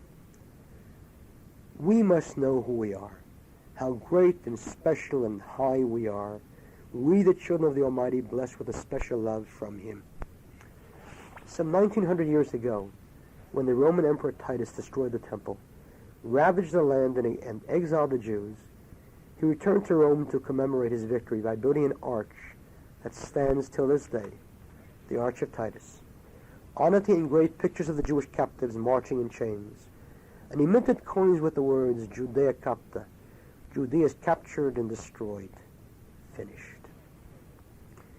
Had anyone standing on the streets of Rome that day watched that victory parade of a Roman Empire that stretched from Brittany in the west to Parthia in the east, omnipotent, and seen the beaten dregs of Judea marched as captives through the streets of exile, said, someday this mighty Roman Empire will be no more, and someday the descendants of this beaten exile people will return to the land and recreate their state, what would the people have said? And yet in 1943, the British Eighth Army conquered Rome from the Nazis and held a victory parade. Part of that army was a unit known as the Jewish Brigade, composed of Jews from Eretz Yisrael. And as they marched and reached the Arch of Titus, polluting in the modern air, they paused and painted at its base, Am Yisrael Chai, the people of Israel lives, still lives. That is what the Jewish people is, and only because of God. When Moses appeared before Pharaoh and his court to warn them of yet another plague, the eighth one, the Torah tells us that Pharaoh's servants turned to him and said, Haterem teda ki yavdam Yisrael. The apparent literal translation is, do you not yet know that Egypt is lost? But the Ibn Ezra, one of the great biblical commentators, gives a different meaning to the words of the Egyptians. This is how the Ibn Ezra translates their words. Do you not yet want to understand that Egypt is lost? What a magnificent explanation, and how utterly, utterly true it is. Of course Pharaoh knew. After 7 incredible plagues, how could he not know that something phenomenal and terrible was happening to his people? But he did not wish to know. He deliberately blinded himself to reality. He purposely hardened his heart and refused to see the truth. He refused to look at bitter, difficult, terrible reality as a tragic human reaction, and how much more so with the Jew. And how he has suffered for his terrible refusal to look at reality and thus act to prevent it. How many tragedies might have been avoided had the Jew been strong enough, mature enough, faithful enough to look bitter reality in the eye and grapple with it and defeat it. But no, Children who are ill prefer sweet candy to bitter medicine, and so they grow even sicker, desperately so. And the Jewish people and Jewish state are indeed that today, very sick, gravely ill. And they continue to refuse to see and hear and act. Indeed, they turn on those who warn them, who would save them. My poor people. And nevertheless, despite all, we continue, for we must. That is the obligation of the love of Jews.